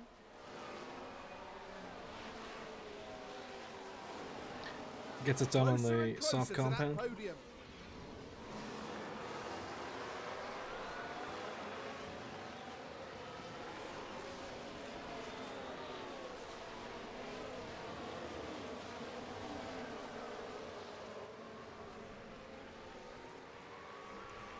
Leclerc still leading the race. Put a gap on Verstappen. No penalty.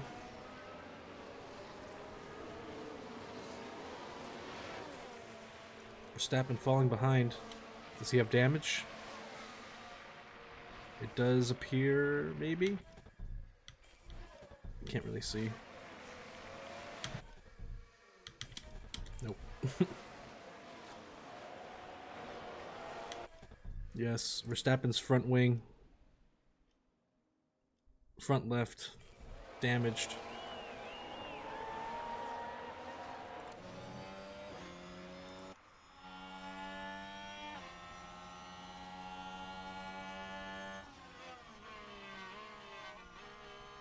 Yeah, we had to give Mick a shot. Always felt bad that Haas never really gave him the chance he deserved.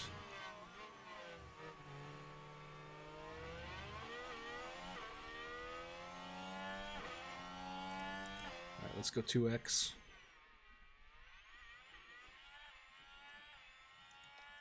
Though, yeah, I'm a little concerned with Schumacher's control stat. It's pretty low for what we need. Like, if the car is going to be very fast, you want someone that has a good control.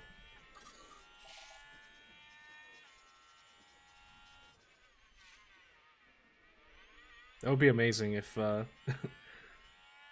if they gave Schumacher a seat.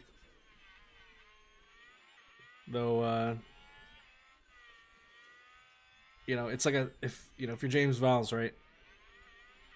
Logan is a Williams Academy driver, was a Williams Academy driver. So like, if you don't invest at least 2 years in your own Academy driver, like, what does that say about your program? You know?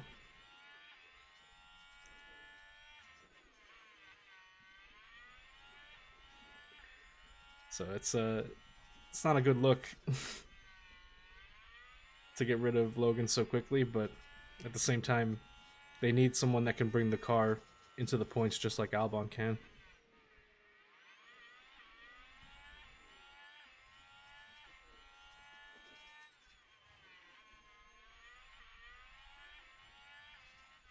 It's a tough call. I don't envy him.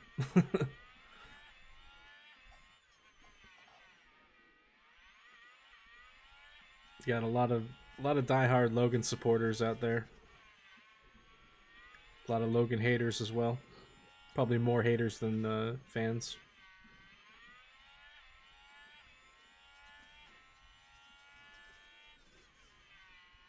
But damn, look at this. Sainz in his new Red Bull. All the way at the back of the pack. With a 5-second gap to P19.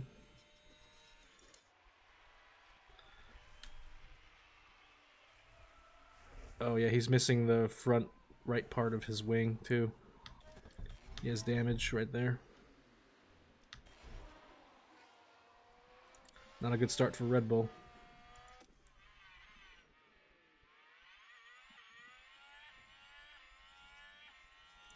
Okay, we're down to 3.3 on the fuel. I have to remember that we're not running the Ferrari engine because Ferrari is much better on the fuel efficiency. So Red Bull engine is going to, now that we're on the Red Bull powertrain, it's going to eat up the fuel much faster, and it's harder to gain it back.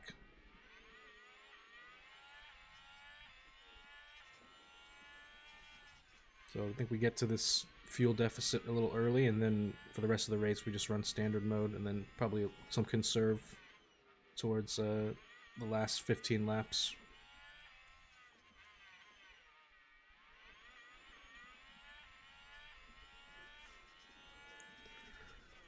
It's definitely true. You know, Mick definitely has the athlete genes from his father, right? But I don't know, man. It's nature nurture.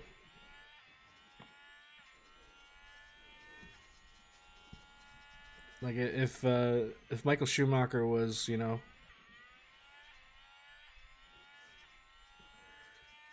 in a better condition than he is, and he can actually, you know, be more involved in Mick's career, he would definitely have a seat.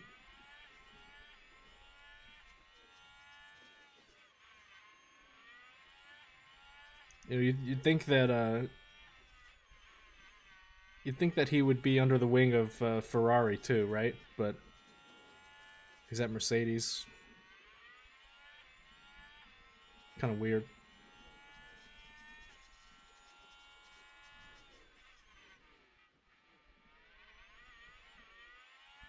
I can see Drugovich wants to overtake, but he's just not getting the opportunity. And if I put him in aggressive, I don't want him to have any incidents here.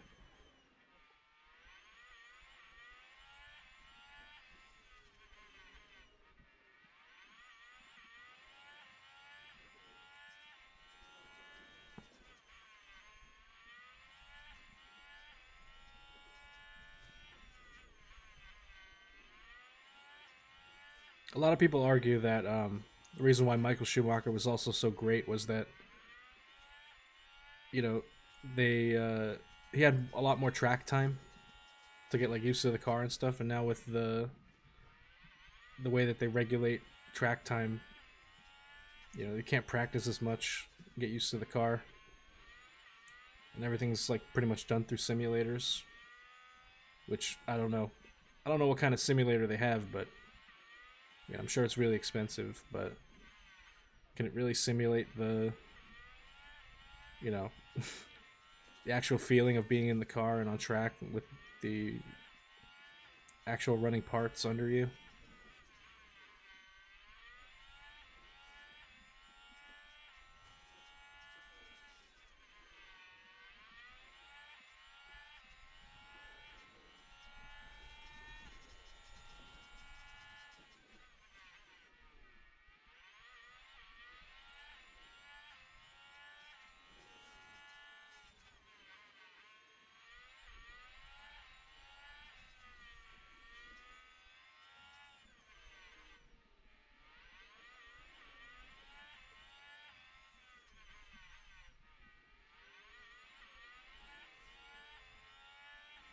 Yo, Drugovich, please, no. You almost made the pass.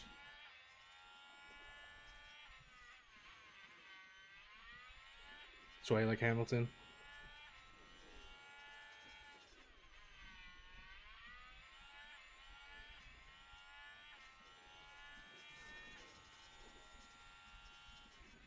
Max is just an alien, man. I don't know.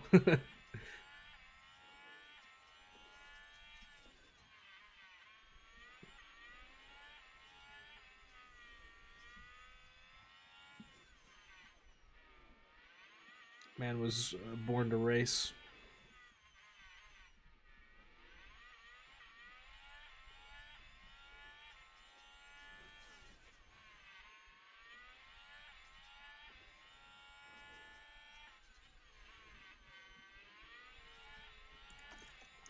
We put him in aggressive. You think he'll overtake?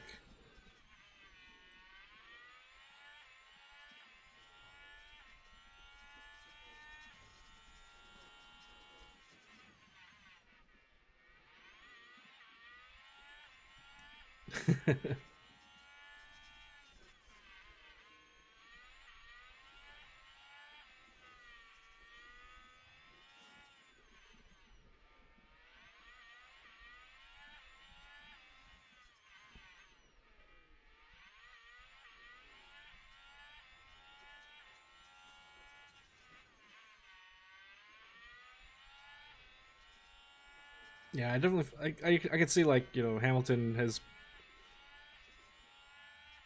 you know, he's put in a lot more work in his career. Whereas, like, Max just seems like, you know, he came onto the scene and then was just like a, you know, instant phenom.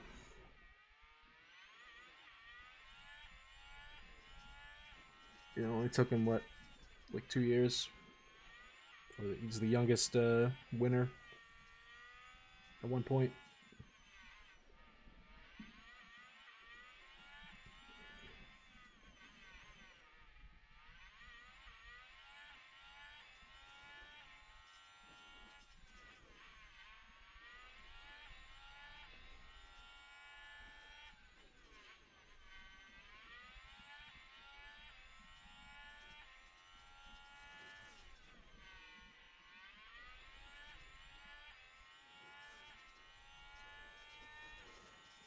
Also, this you know, this whole thing with this year with the plank inspection thing, that kind of like brought into my mind, you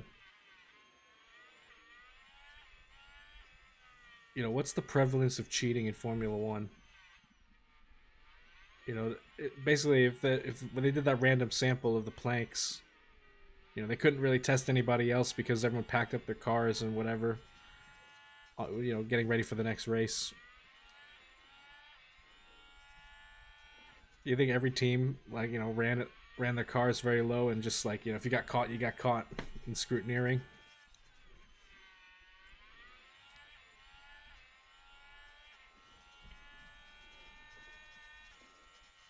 You know, what was it, the 2020 Mercedes with the dual axis steering? It was a pretty unfair advantage for the car. Yeah, the Ferrari with the fuel meter, like the fuel sensor thing that they did, that was definitely cheating. Right, that was when Vettel was at Ferrari.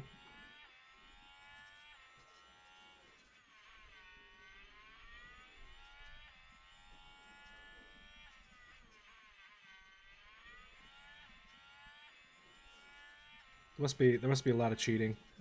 Just that like they just don't get caught maybe. The window is open. Yep, copy.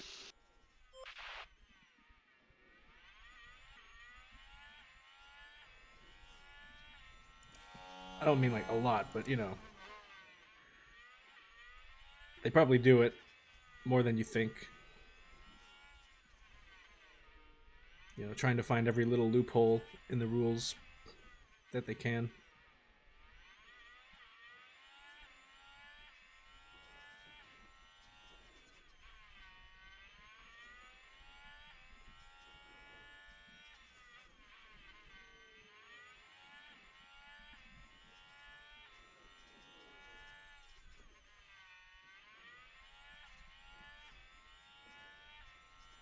Because, could Drugovich hold on to this position?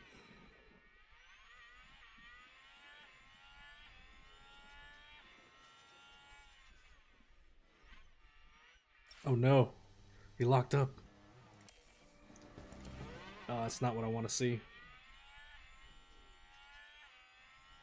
See? 7 positions. Oh my god, dude. Drugovich. Hey, F1 Kev, how's it going? We're, you joined now, we're in the 3rd season.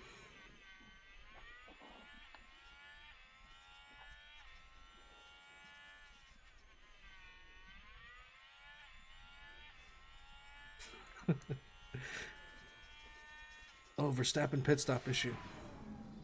Red Bull's crew ready for the pit stop. You did a wing replacement? Or Oh, no? but something's not right. Oh dear. Tire got stuck. Oh, that's a long tire stuck.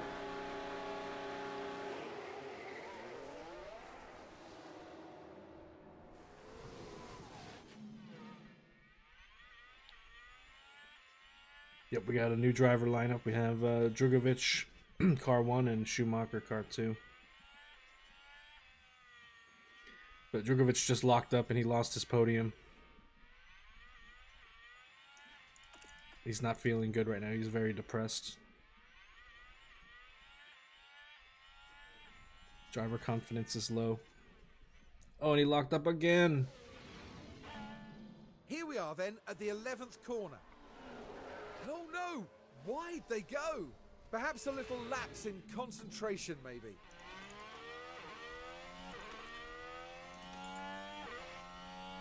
Second lockup. Somehow still in the points.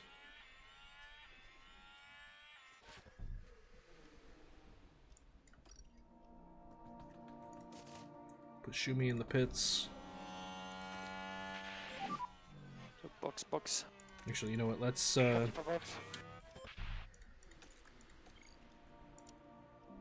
go next lap for Shumi, and then we put him, Drugovich, this lap. Destroyed those tires with the lockups.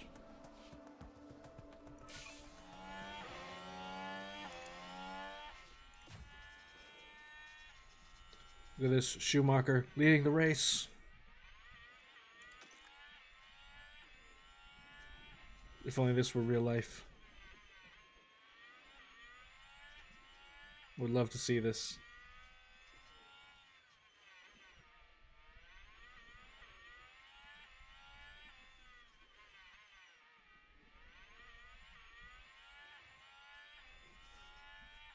Won't last long because he's going in the pits right now. Yeah, exactly. Red Bull and Ferrari. I don't know. They got Red Bull put Sainz on their team, and then all of a sudden they started acting like Ferrari. Oh man, Leclerc and Russell. This could be the dream team for Ferrari. Norris is actually... McLaren might actually have a good car this season.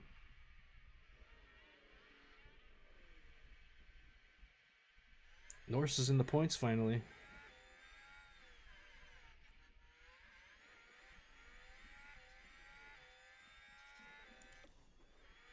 Although Ocon P15 doesn't look too good. Eh, he's trying. He's definitely closing the gap to Sainz.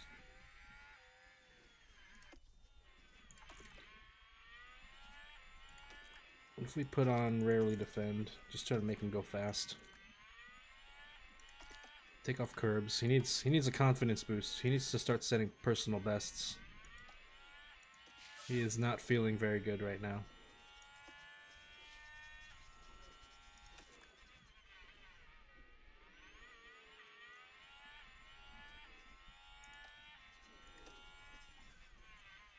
Should maybe also top up a little bit. There we go. Okay, so now it's low, not very low. Maybe just another personal best. That may get him in the medium range. Oh, he got overtaken.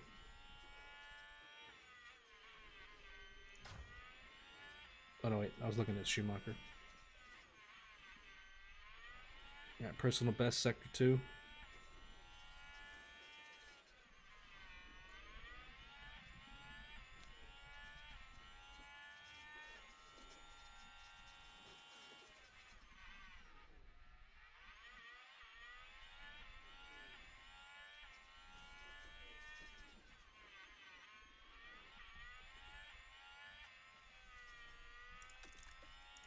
Come on, Drugo.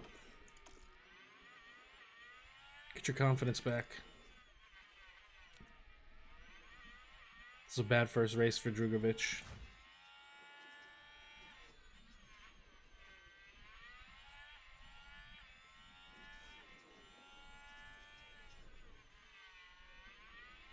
Yellow flag. Who is it this time? We've got a yellow flag. Uh-oh. Sainz in the Red Bull. Can't handle the power.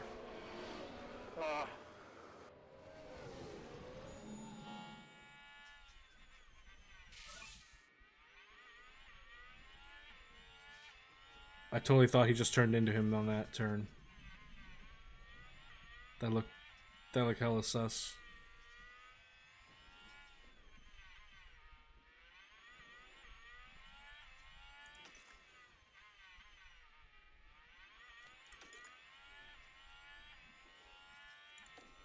Alright, let's top up for Mick. Get Drugovic's tire temps back down, and then we'll start attacking again with the ERS.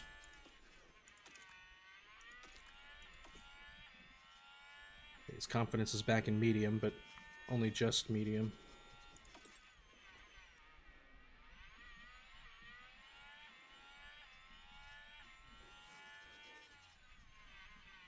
How are brakes looking? Brake temperatures.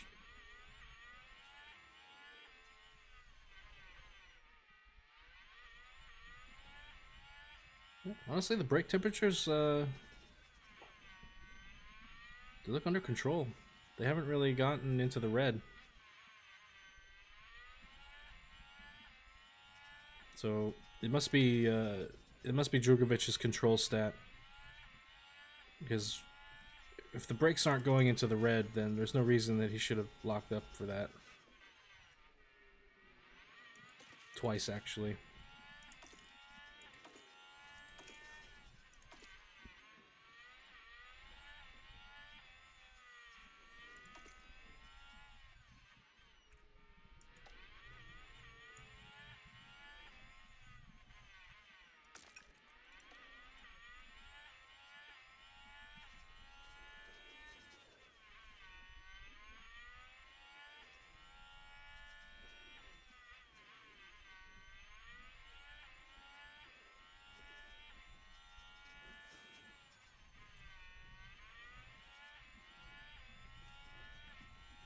Mick is on a medium tire, so if Alonso gets away from him, it's only because he's got a better compound. Or faster compound, should I say. Not necessarily better. because the tire life on Schumacher is very good right now. He's still at 90%.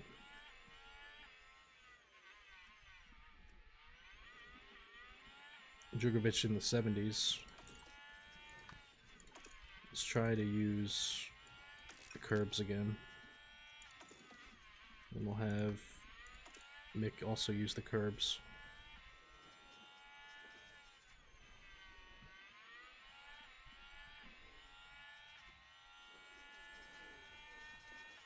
Oh, you can hear him lifting.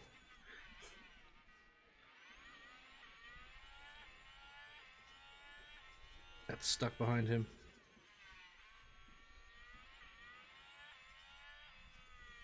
Yeah. Schumacher's braking isn't as good as we need it to be. It's probably going to be a year until Mick is in a better place after we develop him. But he's keeping the tire alive, so that's good. We just gotta watch out for the temperatures.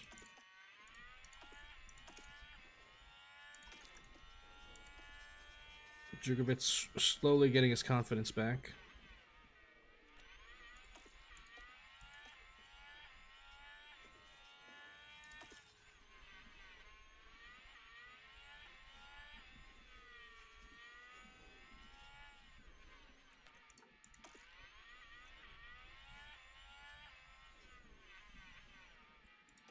Should probably try to conserve a little bit, actually. This fuel's not going up fast enough.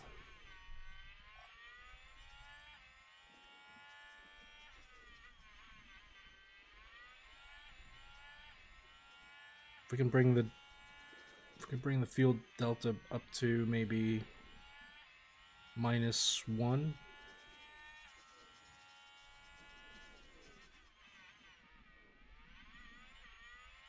Then I'll switch it back to standard.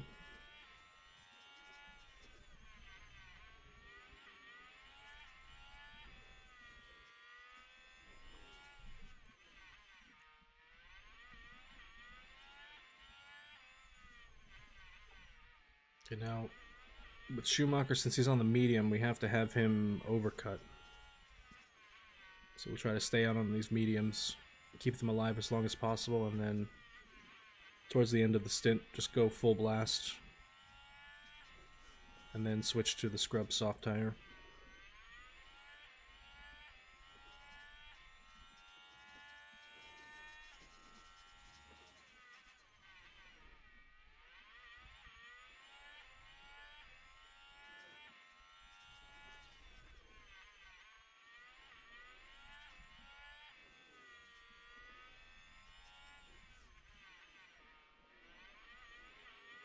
Hey, Womblar, how are you? I'm doing okay. Just wish Drugovich didn't lock up twice. We're just started the new season with a new driver lineup. It's definitely a downgrade from Albon and GIO, but we got Drugovich for the long term and a good price. Schumacher is just here to kind of fill the seat until we can replace him with Oliver Behrman.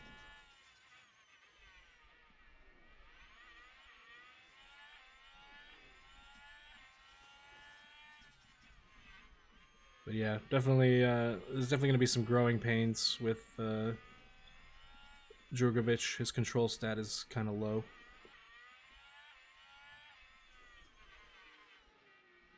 The car is pretty good. We're like #1 in medium downforce and in the top 3 as far as high speed and low speed.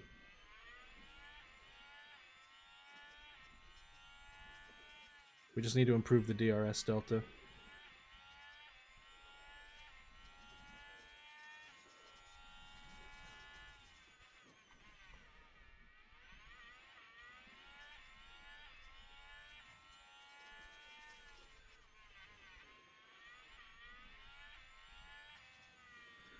Need to start over. Yeah, it's we definitely took a hit with also the regulations. However, the sporting regs gave us an extra gearbox, engine, and battery. So this season, the cost cap shouldn't be as close as it was last season. And of course, if we have bad drivers, well, not bad, they're just not the best. But, you know, obviously got to try to keep the car on track and out of the wall. Otherwise, then we'll definitely be spending more money on powertrain parts. So I'm just really hoping, you know, we can get through this season with minimal incidents, train up the drivers, and then go into 2026 with a car and drivers that can possibly be a champion. But yeah, the car is starting out very good. We're just missing a little bit of DRS.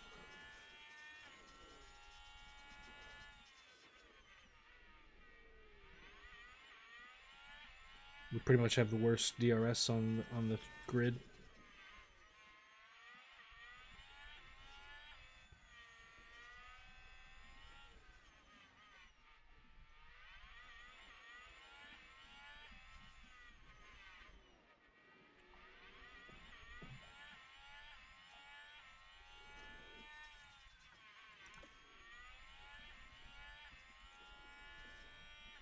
Now with the I also have to get used to the Red Bull engine after having used Ferrari for a while.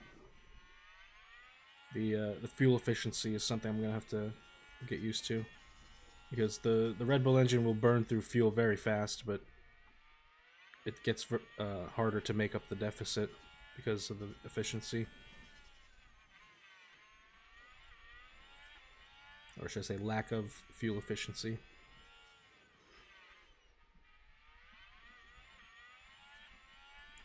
So here at 0.5, go back to standard.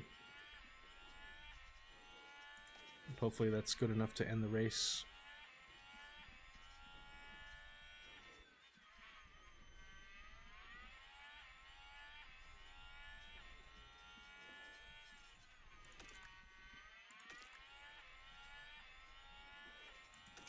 Pit window on Drugovic. Let's go in next lap. Start using curbs again.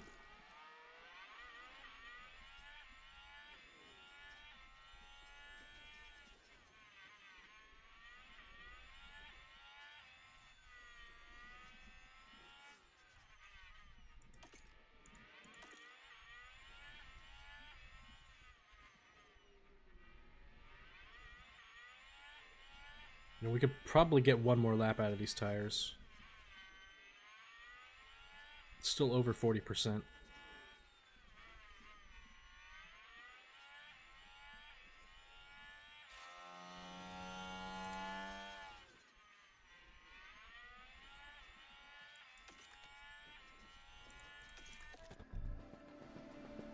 Actually, nah, that's fine. Pit this lap.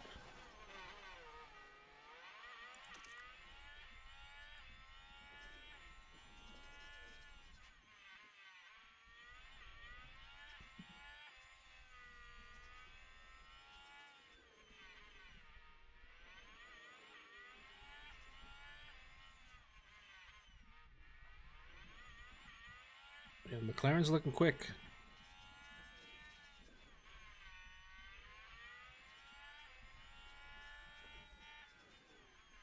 Like quicker than they were last season, at least. Maybe they finally developed a good car.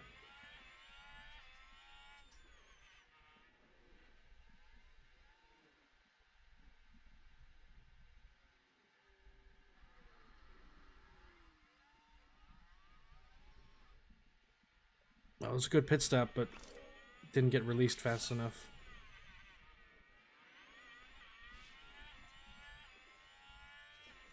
Teo setting fastest lap. Biggest surprise for me is they picked up Sargent. Sargent went to Alpha Tauri after having been a free agent for a year.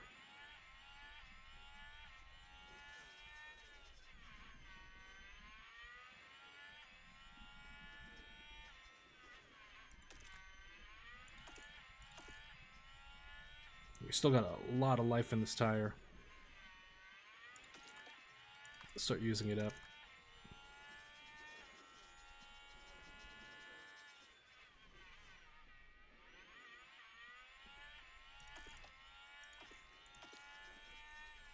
All right, stay off the curbs.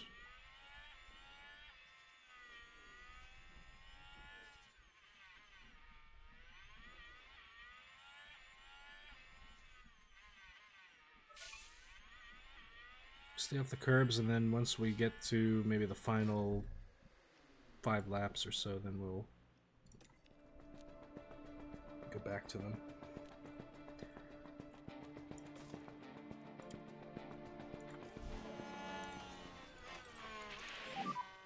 And box. Copy. Box this lap. It's box next lap.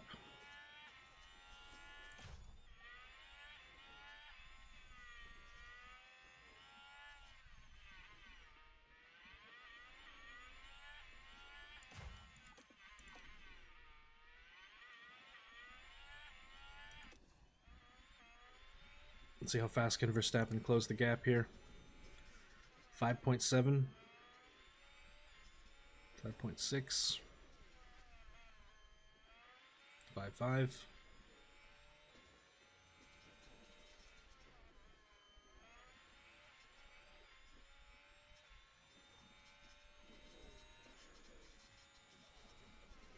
Five 2, 5.0.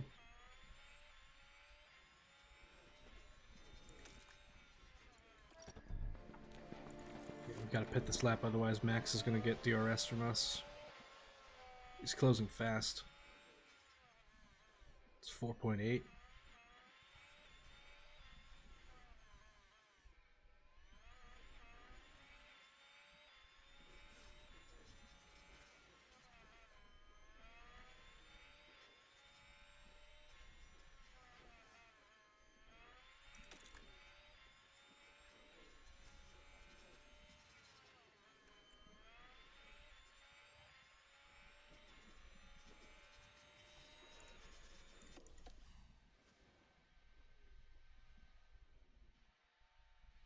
Two 2.5, no mistakes.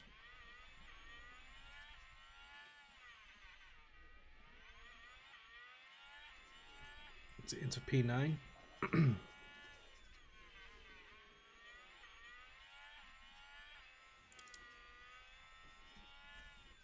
So we have a slight tire advantage.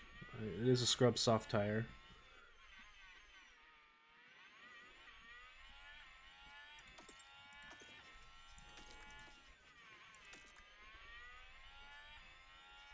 See if we can get Drugovic. Drugovic was back into high confidence, finally.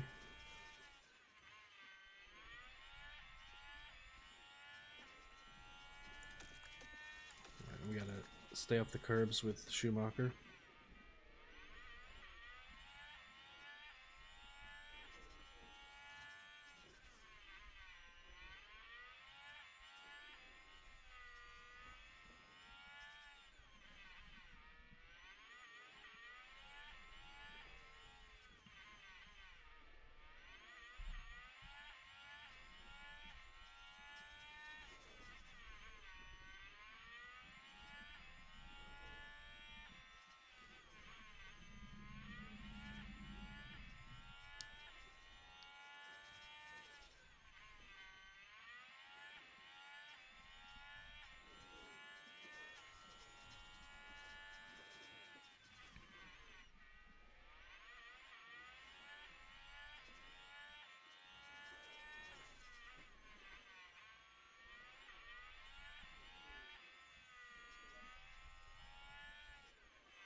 They got 3 cars ahead.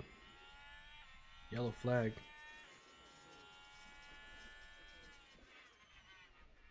AlphaTauri locking up.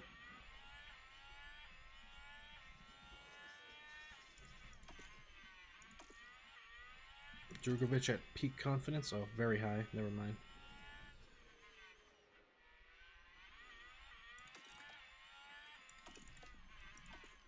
Okay, watch the tire temps.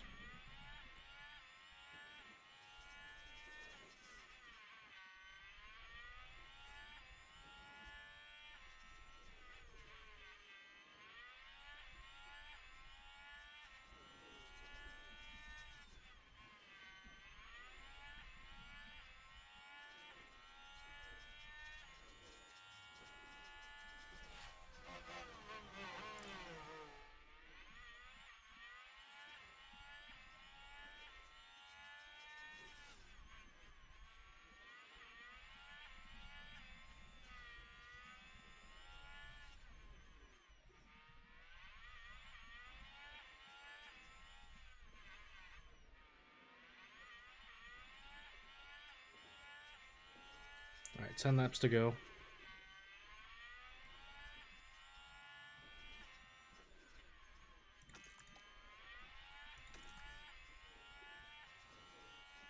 I'm afraid to tell Mick to be aggressive here because you could just see that Magnussen ahead is going to try to fight back. And I always say that Magnussen's a liability.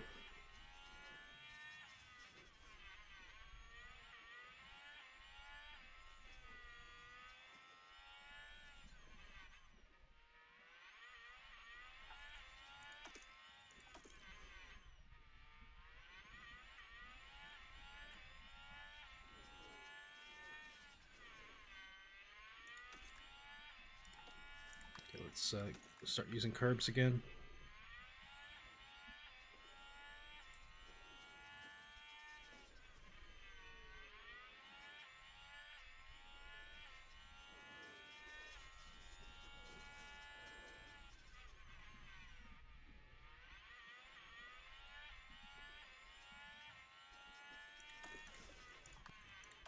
Start using curbs on Mick.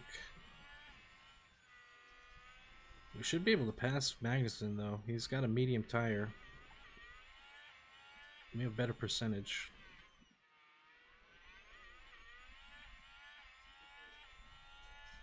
Our DRS is so lacking. Oh my god. We need to get a new rear wing. New rear wing with maximum DRS effectiveness. And basically nothing else. Last year, our car would fly past these guys in DRS. Now we're like struggling to keep up in DRS.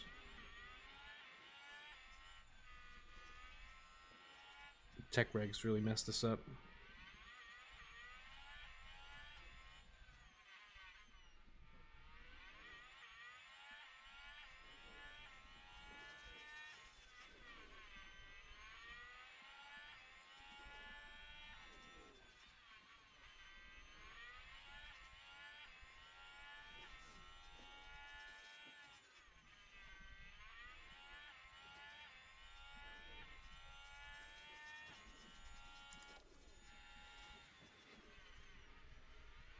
Schumacher overtakes Hamilton.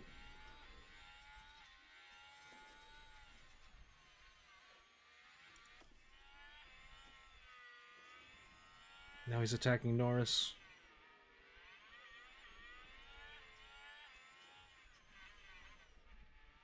Tire temps are going crazy.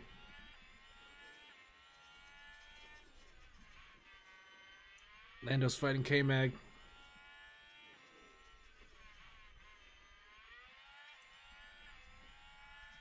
K-Mag just absolutely defending it as hard as he can.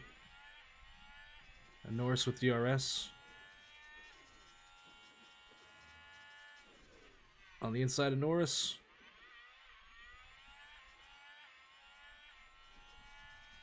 Outside of K-Mag.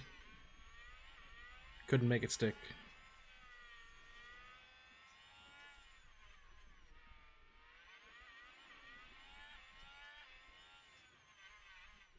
We're gonna need some ERS, I think, out of this corner.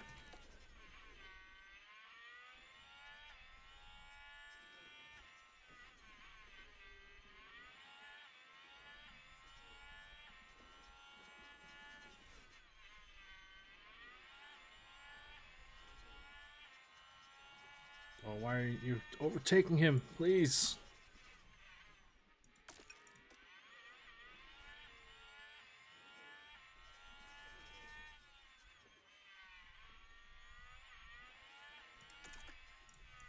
Alright, his tires are dying.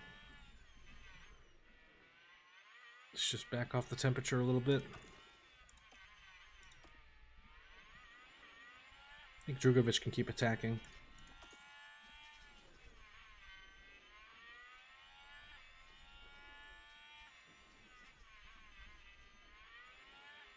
K-Mag does not want to give it up. Finally.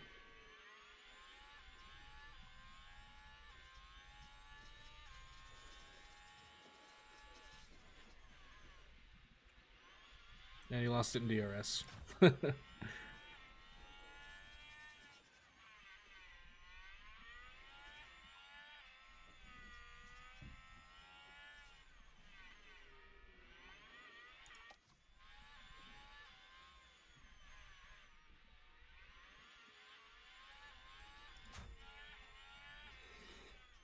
It would be a miracle if Drugovich can get points, but I don't think it's going to happen.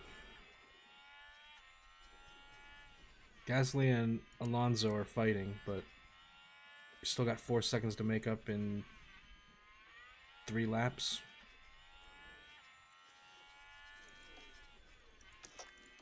Maybe if we deploy a little bit.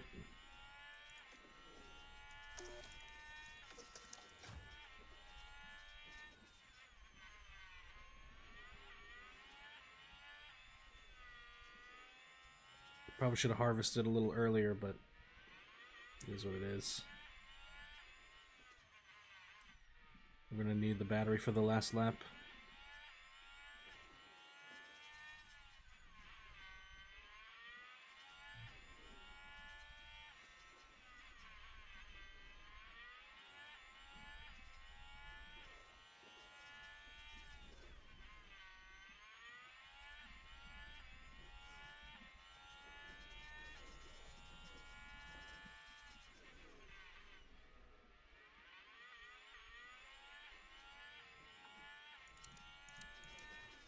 Okay, now we need to start using curbs.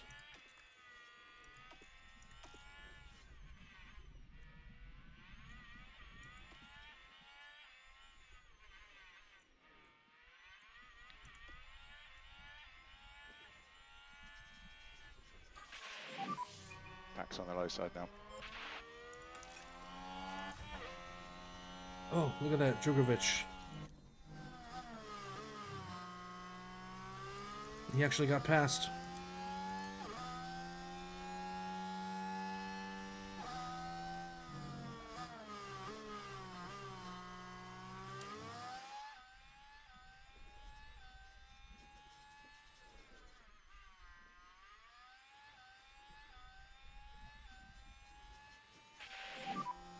Battery is good. Copy. You can be aggressive with overtake usage. Yeah, copy. Okay, just use everything in the battery, everything in the tire.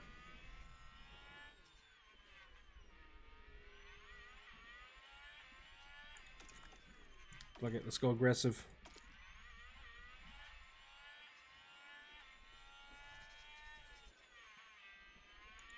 Oh, finally, where the hell was this That's pace Leclerc. before?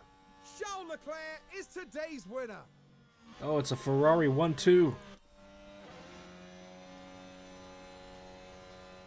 Verstappen P3. Valtteri P4. Alfa Romeo in the top 5. Stroll P5. Bringing it home.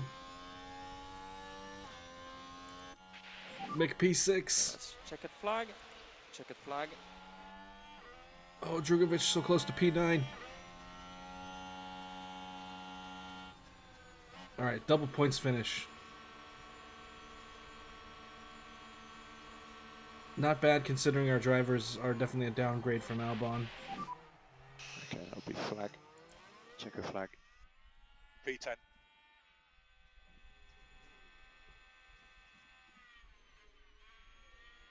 We've had a warning for turn 4 track limits. Turn 4 track limits. Stop talking about racing. Yo Lag, thanks for the follow. Welcome.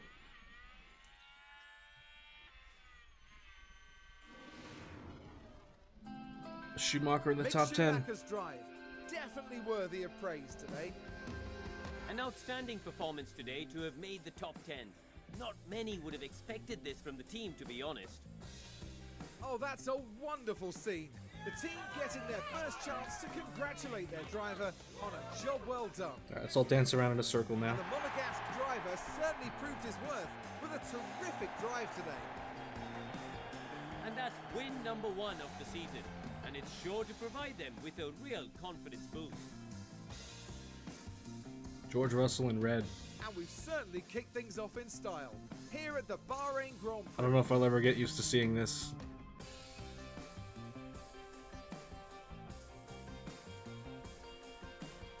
I don't know, red doesn't suit Russell.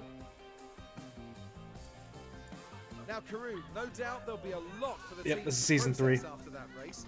But how do you think the Williams team are feeling? How did the first 2 seasons go? Outcome for them today. Season 2 went Drivers excellent. performing well, We were capping P2 off in the a good constructors. Albon was amazing. Unfortunately, contract That's negotiations it with about Albon that for this didn't. weekend's action here in Bahrain.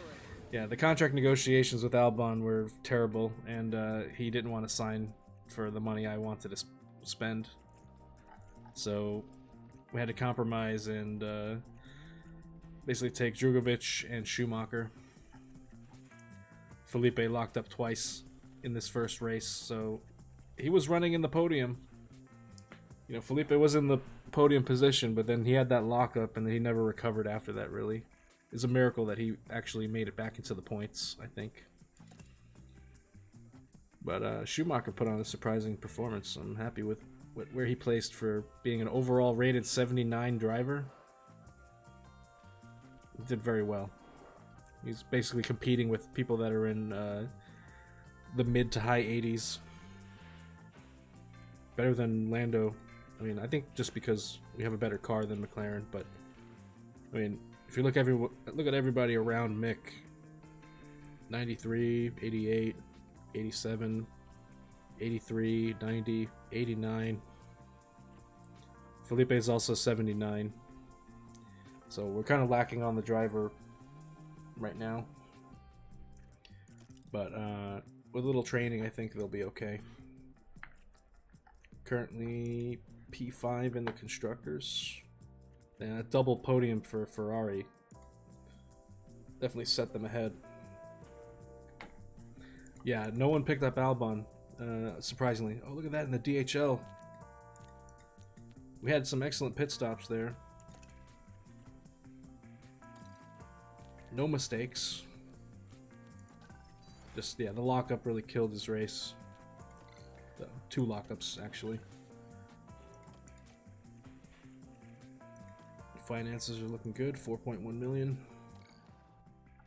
But yes, Albon's just a free agent right now, so if for some reason he remains a free agent throughout the year, I would be very surprised, because he's honestly we developed Albon pretty well. If you look at his stats here, he's overall 85. He has insane reactions, excellent cornering, excellent adaptability. And then, you know, once Albon gets into peak confidence and he gets those +8 stat boosts, he's amazing. So after 2 years, Albon was really good. I just wish the contract negotiations went better. He'll actually negotiate now.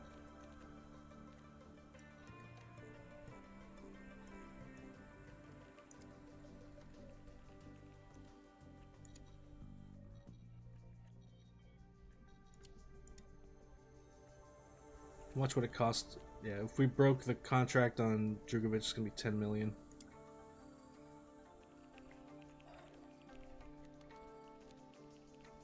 We We could replace Schumacher. Get Albon back.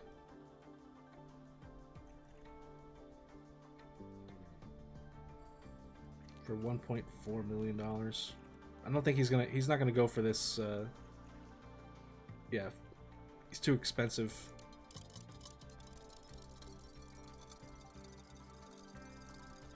He'd probably go for like a $9 million contract, maybe.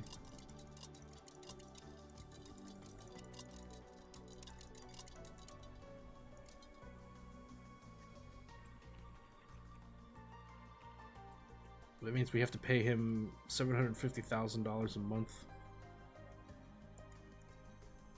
It's kind of a lot for the cost cap.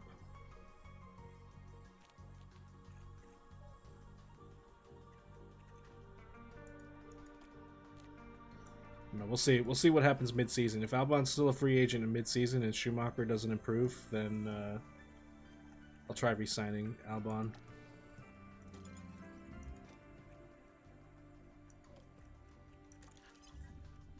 Cars both passed inspection.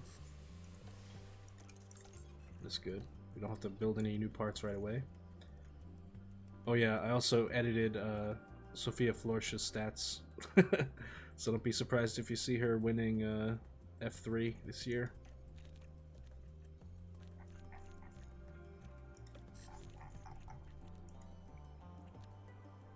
It's got 19 points.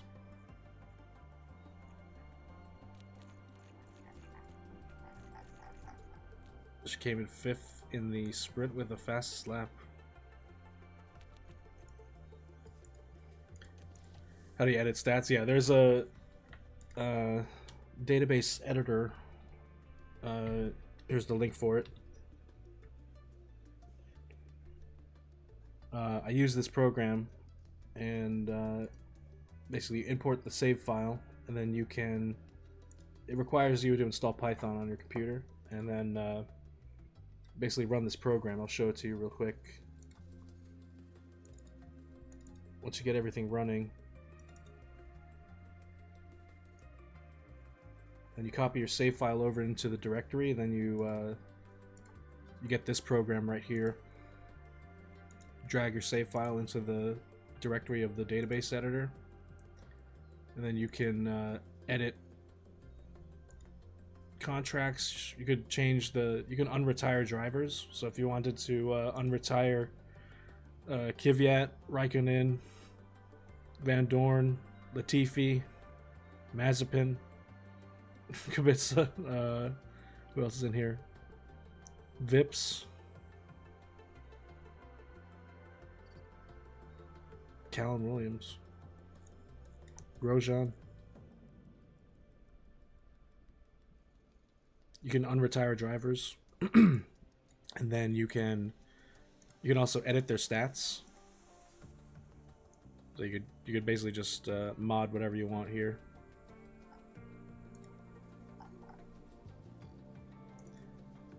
Thing is though, if you unretire some of these drivers, they don't like. If you unretire Latifi, Raikkonen, whatever, and you put them on the team. They don't have any pictures or voice lines, so just, be aware of that. Also, I think some of if you unretire them, you may have to also edit their stats, because their stats are like Raikkonen is 80 for everything. I don't know if that's accurate. Latifi is at 73 overall. That might be accurate. Mazepin 64. Look at what they did to where's Grosjean?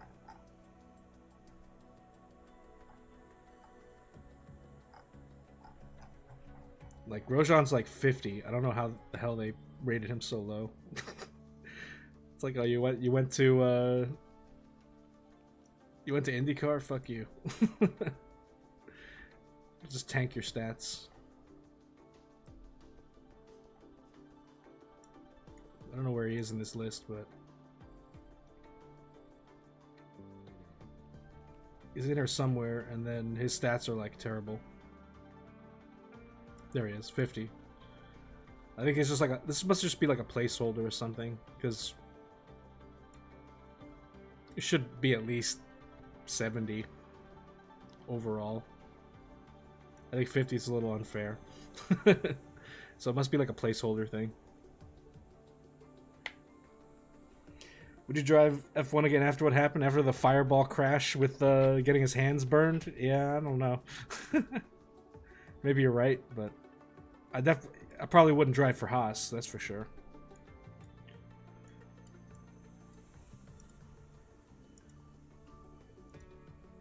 And then you can edit the raw performance of the cars as well, if you wanted to cheat that way, and you can even modify the engine stats. If you wanted to give the the Mercedes engine a little bit of a power boost here.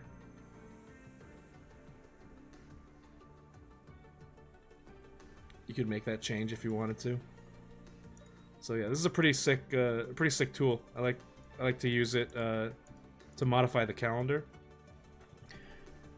So basically, in the preseason before the first race, you save the game and then load it up into this calendar editor, and then you can add or remove races, and you can also select which races are ATA qualifying and which races are sprint races.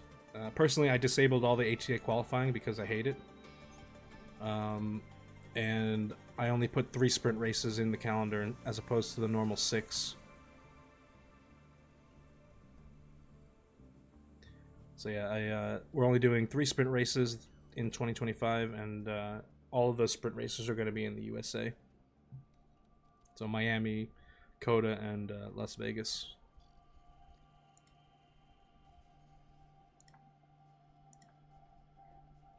That's the yeah. This is the database editor tool, which you can download at that link. It also, like I said, requires you to install Python. If you're not a programmer, you might not have that, but they should have the link in it. The link to Python in the troubleshooting guide.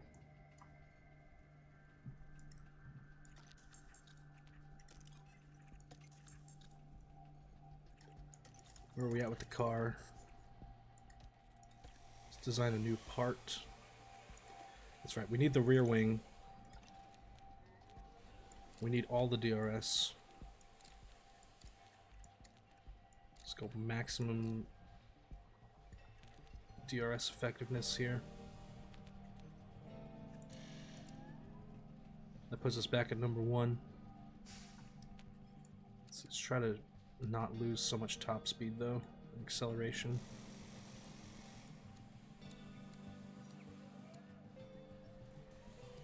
Let's put this right about here.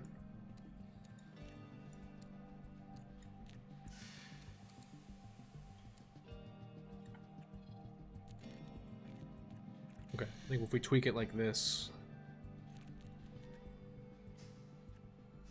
going from 17th to what was that, 5th?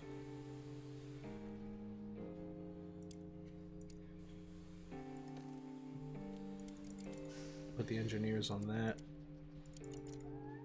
Go normal.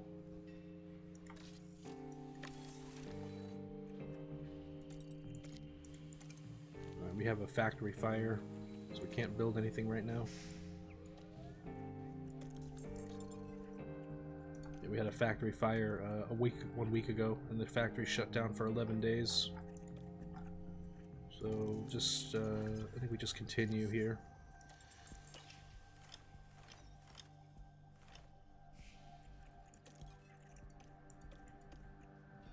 Okay, the factory fire is over. Now we have to make that chassis that we just designed.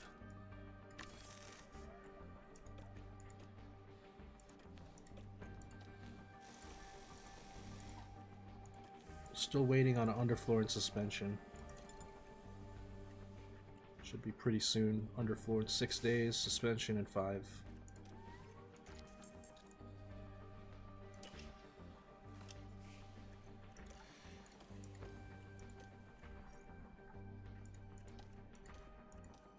Driver development. Okay, so Drugovich has improved a little bit on control. 76 control is still very bad. I want like 80, 85. Even Mick is 79. But Mick has improved his cornering and accuracy, so that's good. Behrman, adaptability and reactions. He's going to have godlike reactions by the time he's ready.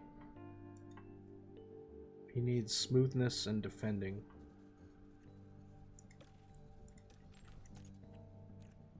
Which we have him on long run for smoothness.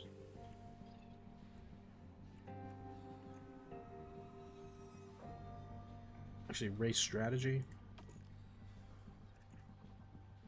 No, we still want to. I still want to get his cornering up too.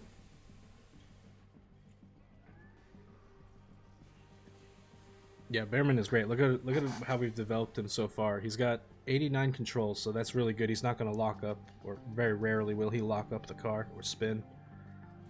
The reactions, 85. That's amazing. So he'll be off the line very quickly. And then cornering and braking, pretty good. 78. This should be like, for it to be good, we want this to be like mid-80s. Of course, the overtaking will come naturally as he starts battling more. We put him in wheel-to-wheel training.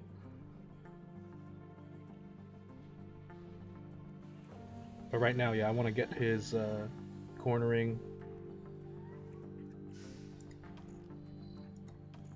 Just want to get his cornering up and the smoothness just a little bit more, and we'll go back to race strategy.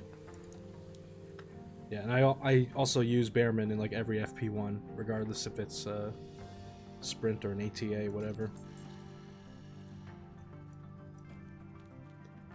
Pit crew training. Let's see, right now they are currently well rested,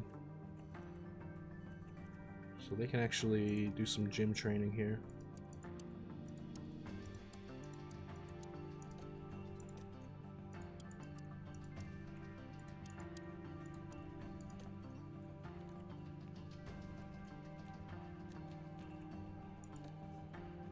For this, I want balanced and new tires on.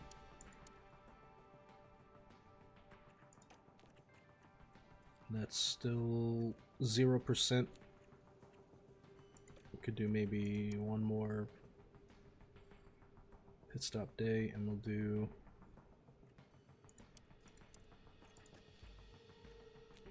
okay, that's 4%. That'll be 4% going into the weekend. And then after the race, make sure they rest 2 days.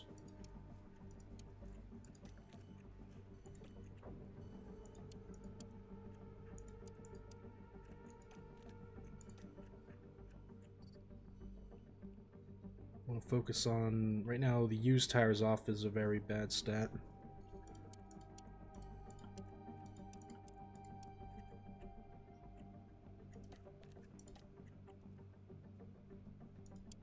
Go with release on this one. Actually, wheel gun's probably better, because loosened tires, want that under 2%. And then after that, they're well rested. We could probably get one more pit training day. Yeah, 3% going into the weekend. How about another gym? 9%. And 2 days of rest after the race.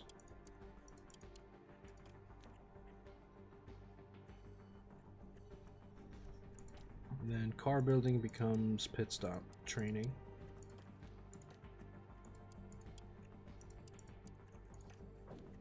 With a splash of gym.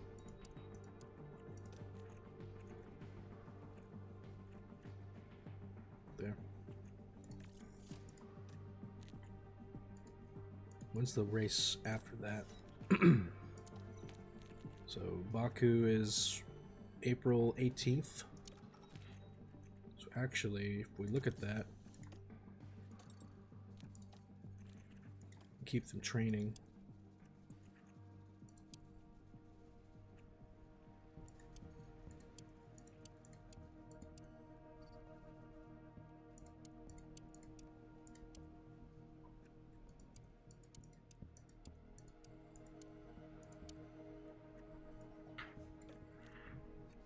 There we go.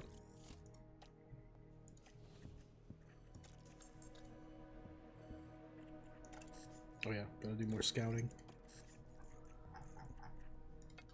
I think we got the whole grid scouted.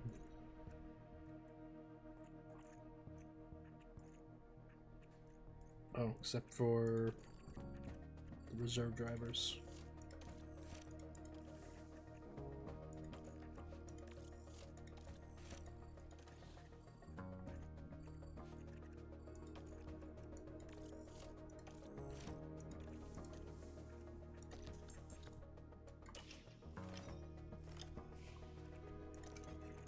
Okay, do ATR.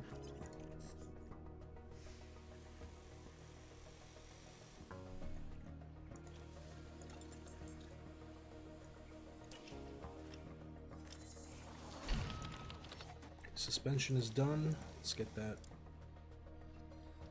Oh, we're not gonna have it in time for the next race, but that's fine.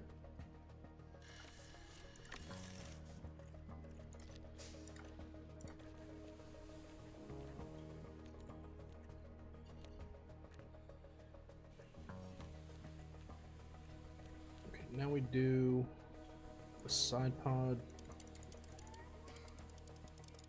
Half the hours into this.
We're going to sacrifice a little engine cooling to get some downforce.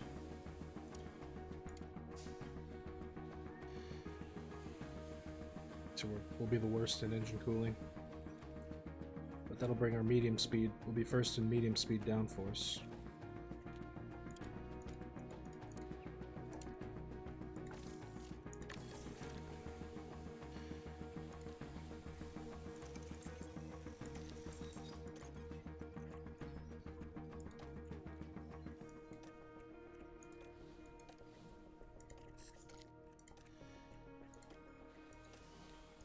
So we're waiting on anything else to be built? Not at the moment.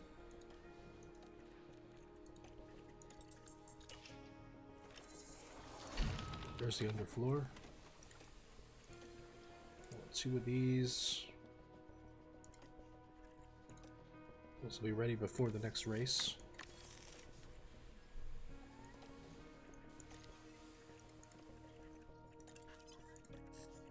And then we design a new underfloor with ours.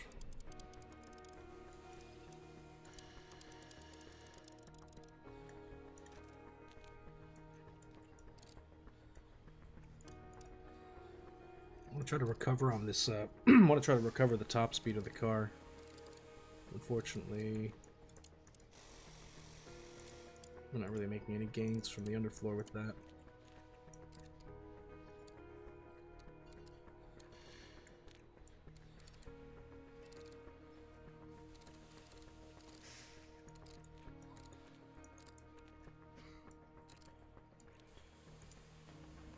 I think if we maximize downforce,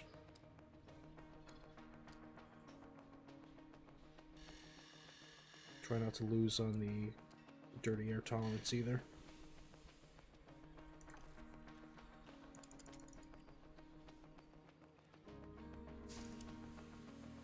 I think we'll go with an intense design here, since we're putting in ATR hours.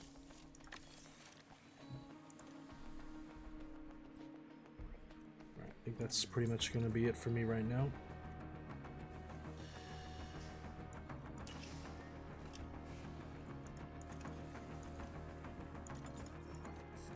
Set the race targets. We'll do both cars.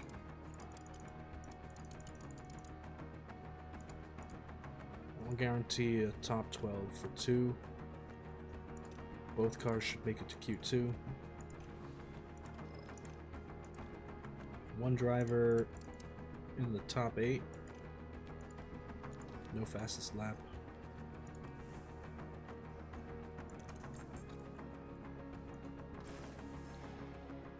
Right. We're here in Jeddah, where the tension is boiling as we head into the Saudi Arabian Grand Prix.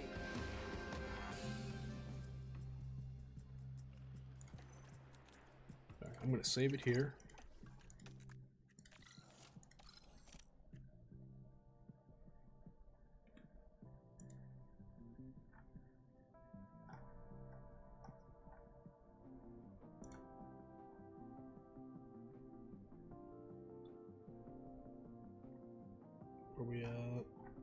Where are we going here? Assassin, you still there?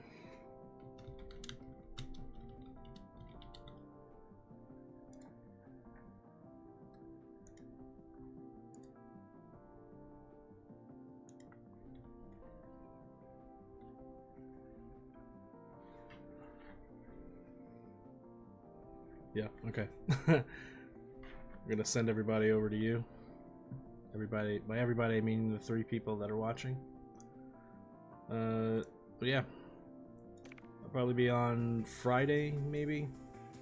I don't know if I'll be on tomorrow, but definitely will be on Saturday, because I will be doing a F1 watch along. So, alright. Hope you have a good night. Take it easy. See you next time.